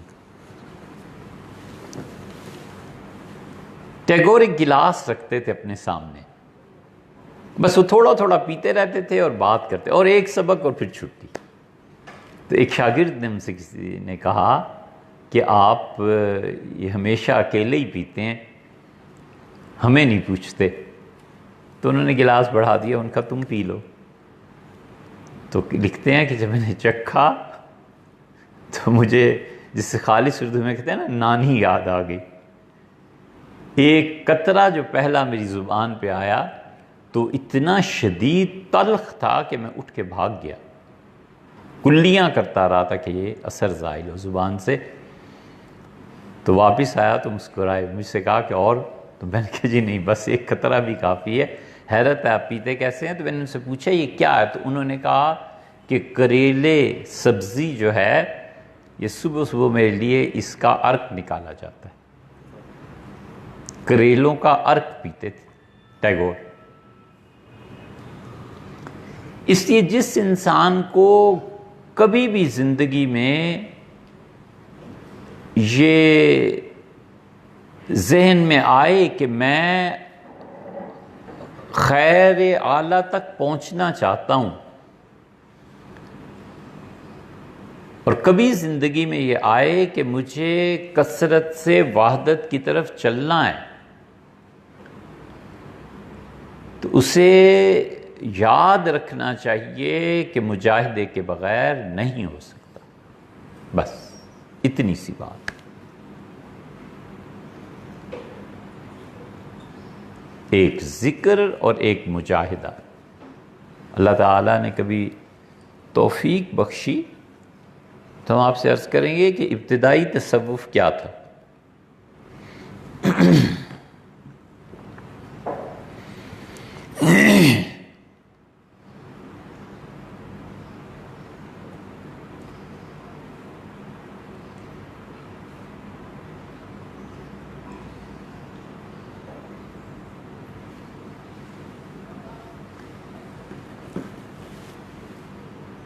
ذکر تو آپ جانتے ہی ہیں، اس کی تشریح میں بھی نہیں جانا۔ مجاہدہ جس چیز کا نام ہے نا، وہ چیز جو نفس کو ناگوار گزرے۔ خدا کی اطاعت میں جو چیز اپنے نفس کو ناگوار گزرتی ہے اس کو کرنا، یہ مجاہدہ ہے۔ بس چھوٹی سی بات۔ خدا کے حکم کی تعمیل میں نفس پہ جتنی ناگواری گزرے یہ مجاہدہ، اور اس کے بغیر کوئی بھی نہیں۔ یہ مجاہدہ ہی ہے کہ بجائے انڈے پراٹھے اور چائے کے کریلے کا جوس پینا۔ فیثاغورس کے ہاں یہ تھا۔ اس نے کمال کی بات کی، اس نے کہا اس کائنات میں جتنا کچھ تمہیں نظر آتا ہے یہ نشانی ہے، یہ وہ چیز ہے جو وحی کے ذریعے حاصل ہوتی ہے۔ انہوں نے کہاں سے سن لی، دریافت کی؟ پیاس سچی تھی۔ علم چشمے کا ہی نام نہیں، علم ہم کہتے ہیں پیاس کا نام۔ سچی پیاس ہو تو وہ زمین کی تہ سے پانی کو کھینچ لیتی۔ اس لیے جتنے بڑے بڑے دنیا میں وائز اور جتنے بڑے بڑے تقریریں کرنے والے ملتے ہیں نا، بسا اوقات یہ ان کی اپنی چیز نہیں ہوتی، یہ طلب پہ آتی ہے۔ کبھی کبھی ایسا آدمی آ جاتا ہے جس کی پیاس بڑی شدت کی ہوتی ہے، اور خدا چاہتا ہے کہ اس بندے کو سیراب کرے۔ اس کو سیرابی اور پانی علم کا ملے گا کہاں سے؟ اس کی زبان سے، اس کی زبان پہ کہاں سے آ گیا؟ اصل میں وہ پیاس ہے جو لے کے آئی۔ آمداں یار ایک امامی خواستیں، انہوں نے کہا کہ اب وہ آدمی آیا ہے جس کی تلاش میں زندگی گزری۔ یہ مثنوی کیا ہے؟ یہ پیاس ہی تو ہے۔ مثنوی جیسا متن دنیا کی غالباً کسی زبان میں نہیں ملے گا۔ شمس تبریز کیا تھے؟ تاریخ کی ایک حقیقی شخصیت ہیں، لوگوں نے انکار کیا ہے۔ نکلسن نے انکار کیا یا کس نے کیا؟ بہرحال نکلسن تو خیر شارع تھے مثنوی کے، وہ تو نہیں، کوئی اور ہوں گے۔ بہرحال اس کا انکار بھی کیا ہے شمس کا۔ شمس نے اللہ سے دعا کی کہ اللہ اتنا کچھ دیا ہے، وہی دعا جو حضرت زکریا علیہ السلام نے کی تھی۔ انہوں نے کہا حبلی من لدنک ولیہ، مجھے کوئی تو ایسا دے دیں جو میرے ان علوم کا وارث بنے، یرثنی ویرث آل یعقوب۔ یعقوب علیہ السلام سے جو علوم میرے خاندان میں چلے آتے ہیں، اللہ یہ آگے کس کے پاس جائیں؟ وَاجْعَلْهُ رَبِّ رَضِيًّا، اور اللہ ایسا بچہ دے دے جس سے تو خوش رہے۔ تو اللہ تعالیٰ نے فرمایا کہ ہم تمہیں یحییٰ دے رہے ہیں، لم نجعل لہ من قبل سمیہ، اور یحییٰ نام آج تک کسی کا رکھنے ہی نہیں دیا ہم نے، محفوظ رکھا ہے اس نام کو، تمہارے بیٹے کو دیں گے۔ اسی لیے ابن عربی رحمۃ اللہ ایک جگہ لکھا ہے کہ حضور صلی اللہ علیہ وسلم نے جو فرمایا نا کہ جنت اور جہنم کے درمیان لا کر موت کو ذبح کیا جائے گا، تو وہ کہتے ہیں کہ ذبح کرنے والے انہیں عالم کشف میں یہ معلوم ہوا کہ وہ کہتے ہیں یحییٰ علیہ السلام ذبح کریں گے، کیونکہ یہ مکمل حیات تھے، مکمل زندگی تھے۔ جان یہ زندگی کیسے تھے، یہ بھی ایک بات ہے۔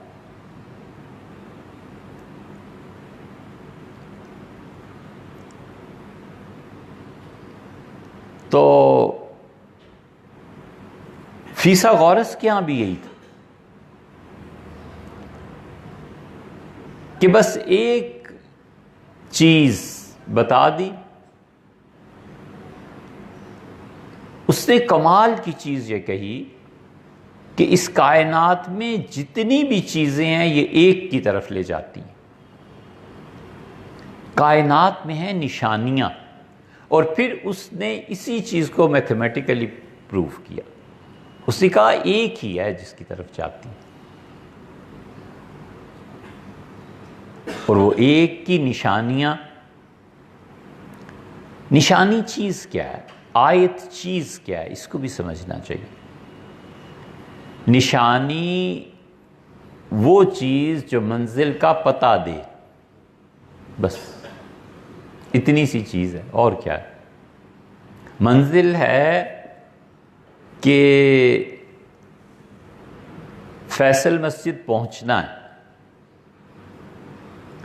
نشانی کیا ہے کہ آپ اس طرف کو مڑیں، ادھر جائیں، پھر زیرو پوائنٹ سے بالکل آپ سیدھے چلے جائیے، آگے آپ کو مینار نظر آئیں گے۔ تو یہ جتنی نشانیاں اس نے بتائی ہیں نا، یہ منزل تک پہنچنے کے لیے علامتیں ہیں۔ آپ کے گھر آنا ہے، اچھا بھئی آئیے دیکھیے فلاں گلی، فلاں محلہ اور فلاں جگہ اور فلاں میں جب داخل ہوں گے نا تو وہاں پر آپ کو ایک درخت نظر آئے گا، اس درخت سے چوتھا گھر میرا ہے، اس درخت سے پہلا گھر میرا ہے۔ یہ درخت نشانی ہے، یہ مطلوب نہیں ہے۔ مطلوب وہ جگہ ہے جہاں پر پہنچنا ہے، یہ نشانی ہے۔ اسی کو آیت عربی میں کہتے ہیں۔ اللہ تعالیٰ نے اس کائنات کو بار بار کہا ہے کہ یہ دنیا میری نشانیاں ہیں، پہنچنا مجھ تک ہے۔ یہ دنیا کیوں پیدا کی گئی ہے؟ یہ میری نشانیاں ہیں، میں نے پیدا اس لیے کی ہے کہ تم نشانیوں کو دیکھ کر مجھ تک پہنچو۔ سمندر اٹ سیلف کیا ہے؟ ہمالیہ پہاڑ اٹ سیلف کیا ہے؟ فرمایا یہ میری نشانی ہے۔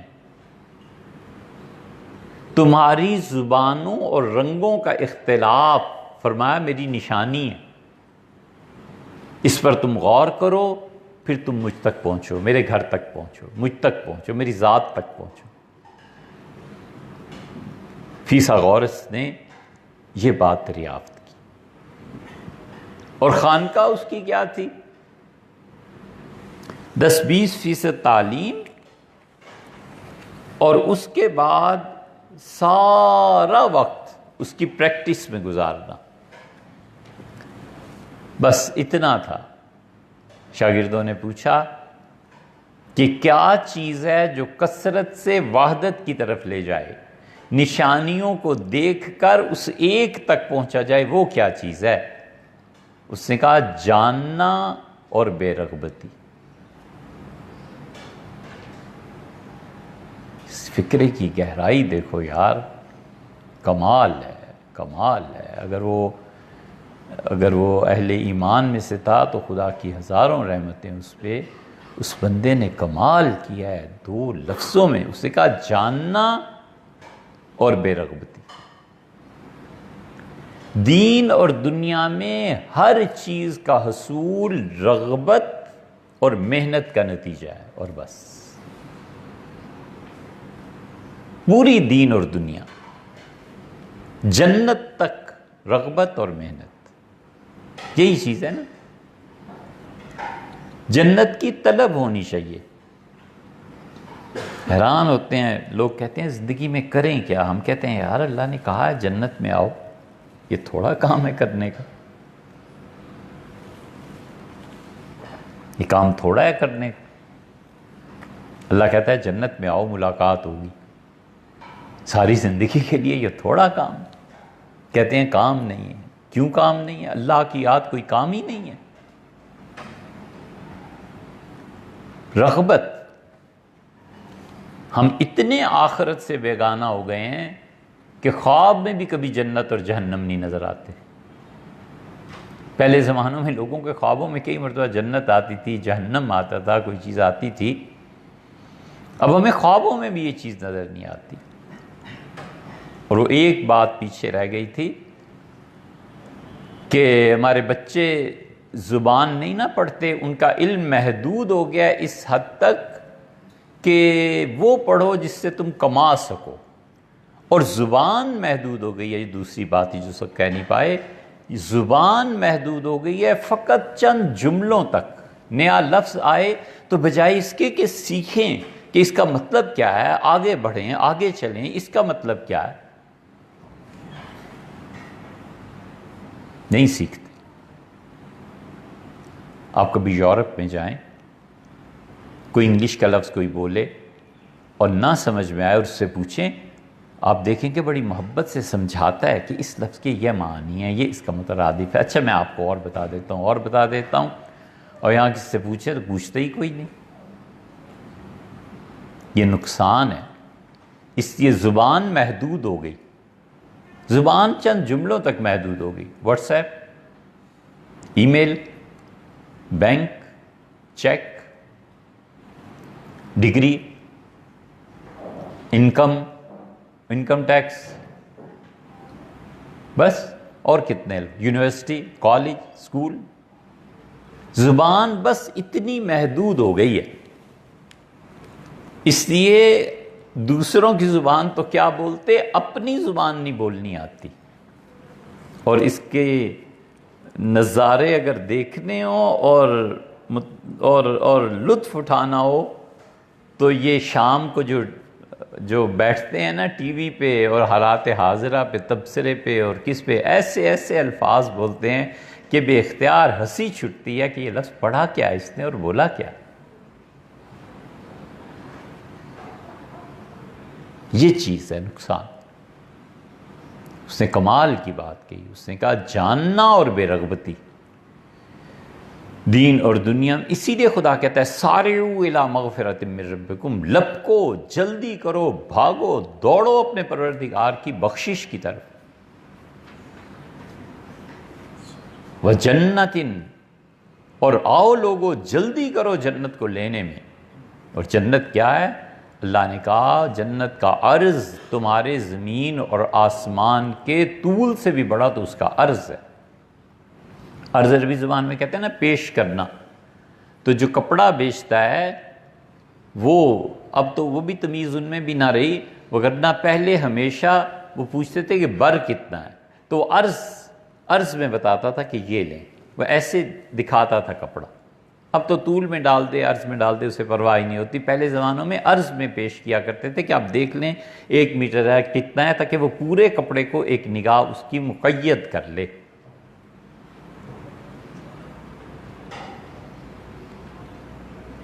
علامہ اقبال نے کہا کہ تھا جو ناخوب بتدریج وہی خوب ہوا، کہ غلامی میں بدل جاتا ہے قوموں کا ضمیر.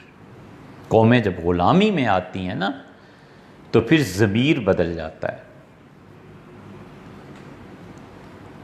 تو اس نے کہا جاننا اور بے رغبتی، یہ 2 چیزیں ہیں.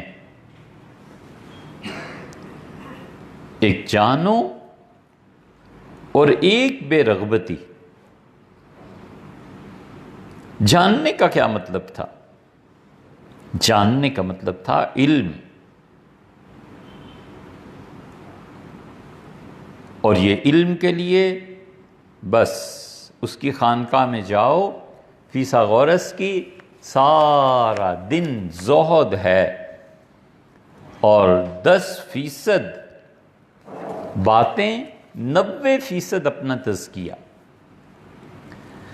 ابھی تک جو چیزیں نہیں پہنچ پائیں یا ہماری رسائی نہیں ہوئی، کئی مرتبہ خیال بہت سوں سے پوچھا، اول تو سوال ہی نہیں کوئی سمجھنے والے رہے، مگر جو ہیں بھی وہ کہتے ہیں کوئی رسائی نہیں کہ وہ تزکیہ کیسے کرتے تھے. یہ ایک جملہ سمندر ہے، اس کا جاننا. علم حاصل کرو. علم حاصل کرتا ہے آدمی، لیکن علم کی پیاس خود جو ہم نے کہا پیاس یہ علم ہے.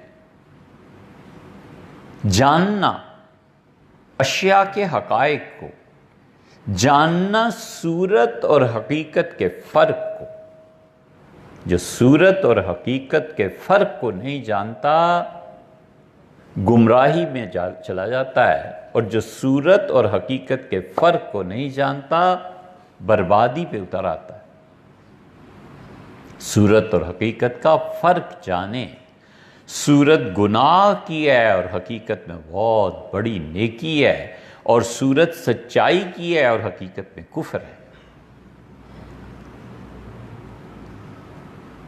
فرض کر لو ہم کہیں یہودیوں میں ہوتے اور یہودیوں کا ایک گروہ آتا اور کہتا کہ نبی کہاں ہے، قتل کرنا ہے اسے۔ اس وقت دروازے پہ کھڑا ہوا یہودی اگر کہتا میں سچ بولوں گا زندگی بھر، اور کہتا اندر ہے میرے کمرے میں ہے یہودی، اور وہ آ کے مار دیتے، تو نبی کو قتل کے لیے مخبری کرنا اور بتانا یہ کفر نہیں ہے تو اور کیا ہے؟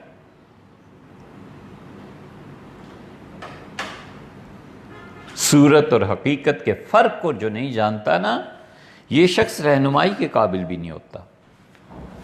اسے چاہیے کہ اس فرق کو سمجھے۔ صورت گناہ کی ہے کہ یہ مرنے لگا ہے، اور اس نے جلدی سے کسی کو کہا کہ مجھے یہ مٹھائی کھانی ہے، بھیڑ لگی ہوئی ہے، کہتا ہے یار ایک لڈو مجھے دے دو، مجھے شوگر ہے، میں جلدی کرو جلدی، اور وہ لے کے کھا لیتا ہے۔ صورت گناہ کی ہے کہ اس کی جیب میں پیسے نہیں ہیں، بھاگ جائے گا، گناہ ہو گیا۔ حقیقت اس نے اپنی زندگی کو بچایا ہے، نہ کرتا تو مر جاتا۔ خدا کے ہاں کیا جواب دیتا؟ صورت اور حقیقت میں فرق ہوتا ہے۔ بچوں کی بہت سی چیزیں ایسی ہیں جہاں صورت کچھ ہوتی ہے اور حقیقت کچھ ہوتی ہے۔ بچہ نہیں جانتا کہ اس حقیقت کو صورت کا روپ کیسے دے،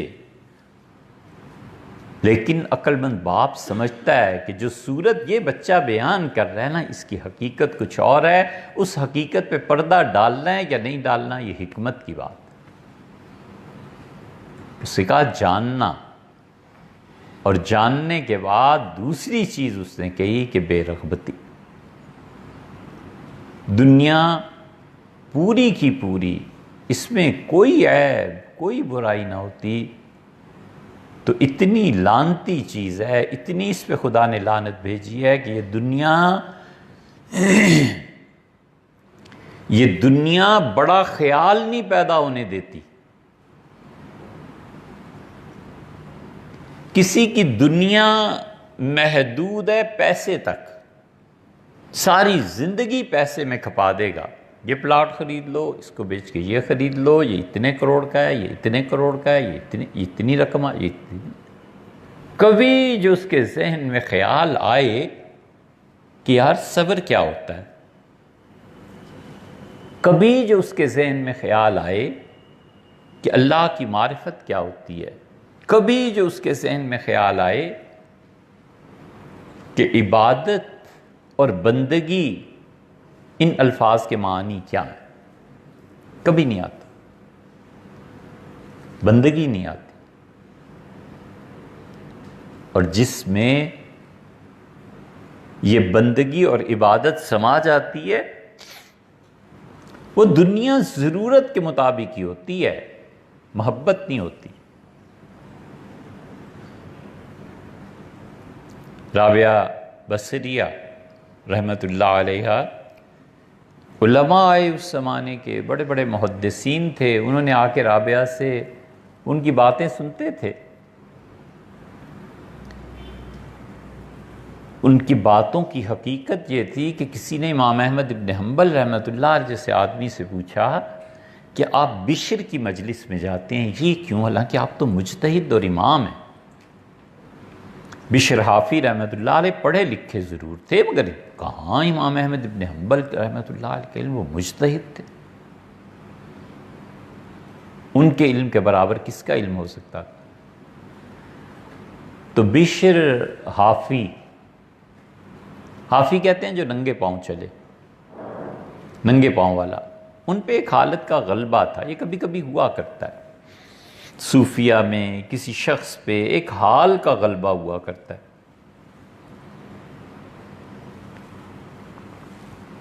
کسی پہ حال طاری ہو جائے کہ اپنی مخالف قوت سے ٹکرانا ہے، تو جہاد کے موقع کو دیکھو، الیکشن کے موقع کو دیکھو۔ کسی پہ حال طاری ہو جائے کہ میں نے وزیر اعظم بننا ہے، تو اس کی دیوانگی دیکھو۔ یہ حال طاری ہو جاتا ہے، اس میں کسی کی کوئی نصیحت نہیں کارگر ثابت ہوتی، حتیٰ کہ انبیاء علیہ السلام پہ حال تھا۔ حضور اقدس صلی اللہ علیہ وسلم کو سیدنا عمر رضی اللہ عنہ کہا، اللہ کے رسول اس منافق کا جنازہ نہ پڑھیں، اللہ نے یہ چیز۔ حضور اقدس صلی اللہ علیہ وسلم نے رہنے دے عمر، اللہ نے 70 مرتبہ کہا، ہم 71 مرتبہ اللہ سے معافی مانگ لیں گے۔ رحمت کا حال طاری تھا کہ جو کچھ بھی اس بدبخت نے کیا کسی طرح جہنم سے بچ جائے، یہ رحمت کا حال طاری ہے۔ حال ہی تو طاری ہوتا ہے۔ مولانا نے شاید معروم نہیں لکھا ہے مصنوی میں، کس نے؟ یا ابو سعید ابوالخیر رحمۃ اللہ۔ بہرحال اس نے کہا کہ کیا ہو گیا ہے تمہیں، نظر نہیں آتا کیا کر رہے ہو؟ اس نے کہا کیا ہوا ہے؟ اس نے کہا کتے کے پاؤں چوم رہے ہو، یہ کیا طریقہ ہے؟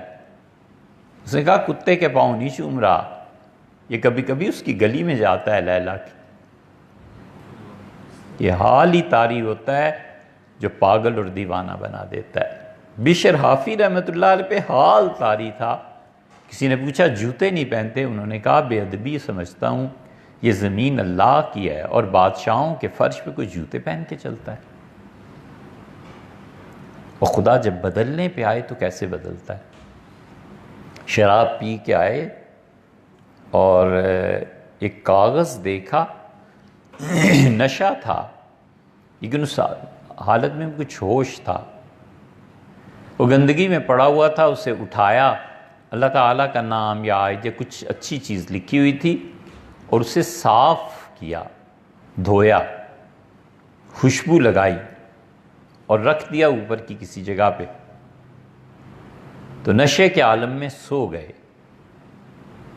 تو خواب میں دیکھا کہ فرمایا گیا تم نے ہمارے نام کی عزت کی ہے اور تم نے ہمارے نام کا احترام کیا ہے، ہم تمہاری بھی عزت کریں گے، ہم تمہیں اپنے دوستوں میں شامل کر لیں۔ اتنا بڑا مقام تھا کہ امام احمد بن حنبل ان کے پاس جاتے تھے، تو کسی نے کہا کہ احمد آپ اتنے بڑے آدمی ان کی مجلس میں؟ انہوں نے کہا کہ میں کتاب و سنت کو جانتا ہوں اور یہ اللہ کو جانتا ہے۔ کتنا بڑا فرق کہ یہ اللہ کو جانتا ہے، اس لیے ان کے یہاں آتا ہوں۔ تو دنیا بے رغبتی،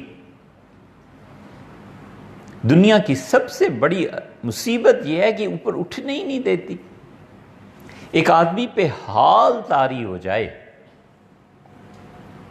بچوں پہ ہو جاتا ہے کہ یہ ڈگری لینی ہے، صبح شام اٹھنا بیٹھنا کھانا پینا سب اس میں صرف ہو جاتا ہے کہ یہ کام کر کے رہنا، دھن سوار ہو جاتی ہے، یہ حال طاری ہو جاتا ہے۔ دنیا سے بے رغبتی کا حال طاری ہو جائے کسی آدمی پہ، یہ اور جانے، اس نے کہا جاننا اور بے رغبتی، دنیا کے کوئی بڑی سے بڑی طاقت بھی اپنی طرف متوجہ نہ کر سکے۔ یہ ہے اصل۔ پھر اس چیز کی شے کی معرفت میں جتنا اضافہ ہوتا چلا جاتا ہے اتنا ہی انسان پر حکمت کے درجات کھلتے ہیں۔ فیثاغورس نے کہا دو چیزیں، ایک جاننا اور ایک بے رغبتی۔ بس 10% پڑھتے تھے، باقی اس خانقاہ پہ رہ کے سارا کام جو کرنے کا تھا وہ بس یہی تھا کہ کسی طرح بے رغبتی پیدا کرو اپنے اندر، اور یہ جو دنیا ہے نا اس سے ہٹ جاؤ۔ اگر وہ ہمارے زمانے میں ہوتے تو کہتے اللہ نے تمہیں اتنا بڑا انعام کیا ہے کتاب و سنت کی روشنی میں کہ ہٹو ہم تمہیں خلافت قائم کر کے دکھائیں کہ خلافت کیسی ہوتی ہے۔ یہ ہم نالائق ہیں جنہیں اللہ نے اتنی بڑی چیزیں دی ہیں اس کے باوجود ہم میں بے رغبتی پیدا نہ ہوئی،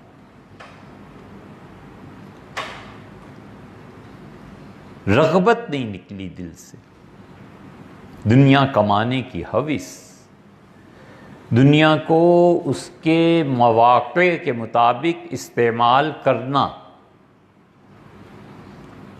دنیا کو اس لیے رکھنا کہ دوست کی راہ اس سے طے ہوگی، اور بقدر ضرورت سے زیادہ سب خدا کی کمال ہے، سب اس کی چیزیں۔ جب آدمی پہ یہ چیزیں کھلتی ہیں، زہد، بے رغبتی، تو اللہ اس کی زبان پہ حکمت کے چشمے جاری کر دیتا ہے۔ پھر لوگ کہتے ہیں کہ بس اب آپ ہی کہہ سکتے ہیں اور کوئی نہیں کہہ سکتا۔ وہ کہاں سے ہے؟ اس کے علم کا منبع اور سورس علم الہی پہ جا پہنچتا ہے، اور علم الہی کی کوئی قید نہیں، وہ وہاں سے پانی بھر کے لاتا ہے جہاں عام آدمی کی رسائی نہیں ہے۔ اسی چیز کو ہم نے 1000 بار دیکھا ہوتا ہے، اسی چیز کو وہ آدمی دیکھتا ہے جس پہ بے رغبتی ہوتی ہے، وہ اور نتیجہ نکالتا ہے، ہم اس نتیجے تک پہنچ ہی نہیں سکتے،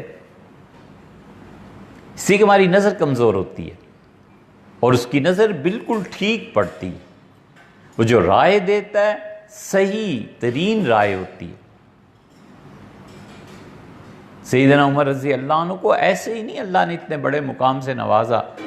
عمر بن میمون کہتے ہیں کہ میں نے امیر المومنین کو جمعے کے خطبے میں دیکھا تو میں نے ان کی 2 چادروں میں پیوند گنے تو 11 جگہ ٹکڑے لگے ہوئے تھے۔ حکیم ابن حزام رضی اللہ عنہ جن کی اتنی تعریف ہوئی ہے، ایک آدمی کہتا ہے کہ میں بہت غربت میں، ہم 2-3 دوست پڑ گئے تو کسی نے کہا حکیم ابن حزام کے پاس جاؤ، وہ تمہاری مدد کریں گے۔ تو ہم حکیم ابن حزام رضی اللہ عنہ کے پاس گئے تو انہوں نے کہا میرے ساتھ چلو، گھر بیٹھ کے بات کرتے ہیں، کھانا کھاتے ہیں۔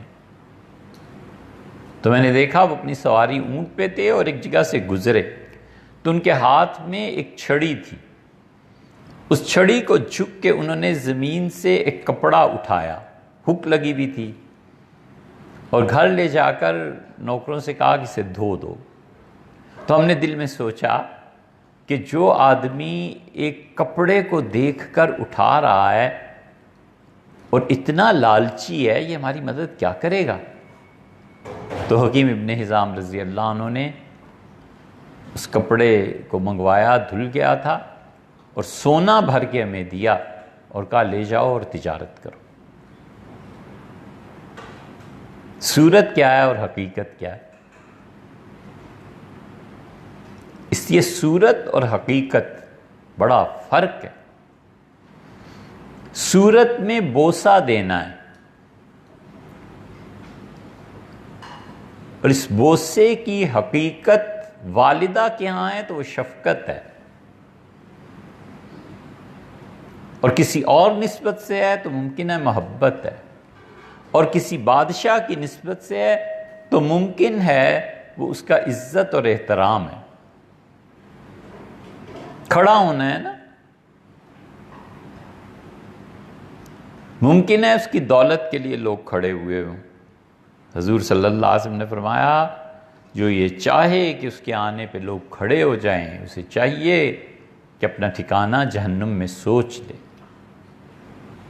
یہ کوئی چھوٹی سی بات نہیں ہے، اور ایک کے دل میں اس عزت اور احترام کا جذبہ ہے جو اس میں علم ہے، جو اللہ کے ساتھ تعلق ہے، تو یہ اٹھنا اللہ ہی کے لیے، اور وہ اٹھنا اگر کسی ایسے عہدے کی تعظیم کے لیے ہے کہ نہ اٹھیں تو یہ ظالم پتہ نہیں کیا کرے گا اور کیا سوچے گا، وہ ظلم سے دفعے کے لیے ہے، اس کا جائز ہے اور اس کے لیے حرام۔ اشیاء کے حقائق اور اشیاء کی صورتوں پر غور کرے کہ صورت کیا ہے اور حقیقت کیا ہے۔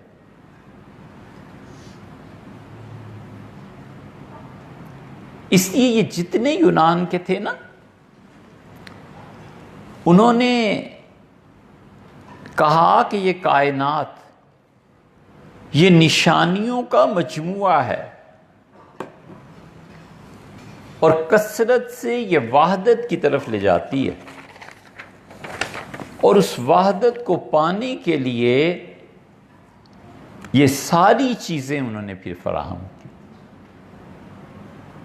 اس کائنات کی ایک ایک چیز اللہ کی نشانی ہے، یہ سمندر، یہ پہاڑ، یہ دریا، یہ ایک پوری مخلوق کا دنیا میں آنا۔ مثنوی میں مولانا روم نے لکھا ہے، انہوں نے کہا تم غور کرو کہ کیا کیا تغیرات ہیں، پورا ایک جہان ہے جو باپ سے منتقل ماں میں ہوتا ہے، اور پورا ایک جہان ہے جو ماؤں سے دنیا میں آتا ہے، اور پوری ایک دنیا ہے جو روزانہ اس دنیا سے قبروں میں چلی جاتی ہے، اور پوری دنیا ہے قبروں کی جو وہاں سے جنت میں بھیج دی جاتی ہے یا جہنم۔ یہ سب اللہ کی نشانیاں، یہ سب اللہ کے ہونے کی۔ علامہ اقبال سے کسی نے پوچھا کہ اللہ کے ہونے کی دلیل کیا ہے، تو انہوں نے کہا وجدان۔ بڑے آدمی تھے نا، کیسی زبردست بات کہ وجدان، اندر روح پہ حال طاری ہو جانا کہ تیرے علاوہ کوئی رب نہیں۔ یہ کبھی کبھی آپ دیکھیں کافر بھی جیتتا ہے نا میچ فٹ بال کا، اس کا سجدے میں پڑ جاتا ہے، مسلمان بھی پڑ جاتا ہے، وہ جو اس وقت روح پہ حال طاری ہوتا ہے نا کہ تو ہی ہے جس نے مہربانی فرمائی ہے، یہ وجدان اس کا گواہی دیتا ہے کہ کہیں سر جھکانا ہے۔ انہوں نے کہا یہ اللہ کے ہونے کی دلیل۔ مطلب یہ تھا دوسرا کہ جتنی مرضی بحث کر لو، جس فلسفے میں بھی چلے جاؤ، تم خدا کو کتنا مانو گے اور کتنا نہیں مانو گے، جب تمہاری روح پہ خود حال طاری ہوگا نا، وجدان، اندر کا احساس ابھرے گا نا کہ کوئی ہے تو بس وہی اللہ ہے جس کے سامنے اس وقت تم جھک رہے۔ یہ چیز اس لیے دونوں چیزیں پیدا کرنی چاہیے، جاننا، جستجو، علم، شوق، آگے بڑھنا، پتہ چلے۔ کیوں پتہ چلے؟ نشانی ہے، کہیں پہنچنا ہے۔ اور دوسرے بے رغبتی، بس اتنی دنیا جو ضرورت کی ہے، ضرورت پوری ہوتی ہے پنکھے سے، پنکھا ہی کافی، ضرورت پوری ہوتی ہے اے سی سے، اے سی کافی، ضرورت پوری ہوتی ہے سائیکل سے، بس سائیکل ٹھیک ہے، ضرورت پوری ہوتی ہے روز رائس سے، بس ٹھیک ہے۔ ضرورت کے درجے سے نہ بڑھے، باقی سب بچوں کے لیے، بیوی کے لیے، اولاد کے، محلے کے لیے جو فاضل ہے ضرورت سے، وہ میری چیز نہیں ہے، بس سیدھی سی بات ہے۔ سب ان کا ہے، ضرورت سے آگے نہیں۔ اپنی زندگی ضرورت تک محدود، دنیا میں بھی آسان، آخرت میں بھی آسان۔ محافظ الرحمن گنج مراد آبادی رحمۃ اللہ علیہ، بڑے بڑے لوگ اس خانقاہ سے وابستہ تھے۔ آخری زمانے میں جو مشائخ گزرے ہیں ان جیسا آدمی کوئی کم ہی گزرا ہے۔ ایک یہ خانقاہ تھی اور ایک گنگو چھوٹا سا ایک گاؤں تھا، اس میں تھی حضرت مولانا رشید احمد صاحب گنگوئی رحمۃ اللہ علیہ۔ حضرت رحمۃ اللہ جیسا آدمی تو خیر کوئی تھا ہی نہیں، کوئی نہیں تھا۔ لیکن محافظ الرحمن صاحب رحمۃ اللہ علیہ کیا اتنی بے رغبتی تھی، اتنی بے رغبتی تھی دنیا سے کہ گورنر جنرل نے دورہ کیا، برٹش گورنر جنرل، اس کا تو ڈی سی نہیں سنبھلتا تھا، تو گورنر جنرل بتایا گیا کہ حضرت تو آپ کی خانقاہ میں بھی آنا چاہتے ہیں۔ یہ گورنر جنرل اتنے بڑے بڑے لوگ جو گورے بھیجتے تھے، یہ کوئی چھوٹے آدمی نہیں ہوتے تھے۔ ان میں سے ایک ایسا انہوں نے بھیجا جو سارا دن آفس میں کام کرتا تھا، شام کو فرنیچر بناتا تھا، فرنیچر بیچتا تھا۔ کسی نے پوچھا تو اس سے کہا حلال کا رزق کھانا چاہیے۔ زندہ ہوتا تو لندن میں ہمارے رہنماؤں سے ملتا۔ ایک ان میں گورنر تھا اور اس نے ٹانڈا ضلع فیض آباد کی پوری تاریخ لکھی۔ عجیب و غریب ان کے مشغلے تھے۔ ایک تھا وہ ہمیشہ کلمی کتابوں کے نسخے خریدتا رہا اور بیچتا رہا اور انگلینڈ بھیجتا رہا۔ بہت وقت ہو گیا، اچھا اس بات کو پورا کر لیتے ہیں. وہ گورنر جنرل، کسی نے کہا حضرت وہ آ رہے ہیں فلاں وقت میں پہنچیں گے. تو فرمایا اچھا میاں پھر ہم کیا کریں؟ اس کا حضرت ان کا استقبال کرنا ہوگا ان کو. فرمایا اچھا آ جائیں. وہ 2 دن بعد آ گیا. فرمایا ہمیں تو یاد ہی نہیں رہا کہ گورنر جنرل نے آنا ہے. یہ ہے بے رغبتی کہ دل سے بغیر اختیار کے. فرمایا ہمیں تو یاد ہی نہیں رہا، کیا کریں؟ اچھا بیگم صاحبہ بھی آئی ہیں. اچھا تو وہاں ایک کوئی چوکی یا کیا چیز پڑی ہوئی تھی. فرمایا آپ اس پہ بیٹھ جائیں. بیگم سے کہا، اور اسے کہنے لگے تو میرے پاس بیٹھ جاؤ. وہ بیٹھ گیا. اس کا حضرت کوئی نصیحت کر دیں. تو فرمایا ظلم نہ کرنا. بس چپ ہو گئے. اس کا حضرت کچھ خدمت کروں؟ فرمایا کوئی ضرورت نہیں، ہماری تھوڑی سی زمین ہے، ہماری بیوی ساگ وہاں سے لے آتی ہیں، وہ پکا دیتی ہیں اور اناج گھر کا ہو جاتا ہے، ہم 3 وقت کھانا کھا لیتے ہیں، اللہ کا شکر ہے. اس کا حضرت کچھ تبرک دے دیں. تو فرمایا دیکھو بھئی کوئی چیز پڑی ہے. تو مٹھائی تھی، ایک چورا تھا. فرمایا یہ کھا لو، یہ تبرک. اس کا چلتے ہیں. فرمایا جائیے. ایسی بے تکلف زندگی. ایک صاحب لکھتے ہیں کہ میں رات کو حاضر ہوا اور حضرت لیٹے ہوئے تھے سونے کے لیے، اور میں نے اچھی رقم پیش کی. میں نے کہا حضرت یہ رکھیں خانقاہ کی. تو اٹھے ایک دم سے اور چراغ روشن کیا اور خانقاہ کے باہر کھڑے ہو کے اونچا اونچا بولنے لگے. چھوٹا سا تو گاؤں تھا، ہر جگہ آواز گویا پہنچی. اور کہا ہماری خانقاہ کی دیوار گر رہی ہے، بھئی لوگوں جلدی آؤ، یہ دیوار گر جائے گی، بڑی پریشانی ہے، دیوار گر رہی ہے. گاؤں والے واقف تھے کہ اس کا کیا مطلب ہے. اب کوئی پھاوڑا لے کے آ گیا، کوئی بالٹی اٹھا کے لے کے آ گیا، کوئی پانی لے کے آ گیا، کوئی کچھ، اور دیوار پہ لپائی جلدی سے گارا اور وہ سارے روپے تقسیم کر دیے. تو کہتا ہے کہ میں حیران ہوا، ایک پائی جو اپنے پاس رکھی ہو. تو میں نے ویسے ہی پوچھا، میں نے کہا حضرت یہ ٹھیک ہے تقسیم ہونی تھی، مگر اتنی آپ کو کیا جلدی پڑی ہوئی تھی؟ آپ تو سونے کے لیے لیٹ چکے تھے. فرمایا کمال کرتے ہو، ہماری خانقاہ کی دیوار گری جا رہی ہے اور تم کہتے ہو کہ جلدی کیا پڑی تھی. بس بھائی.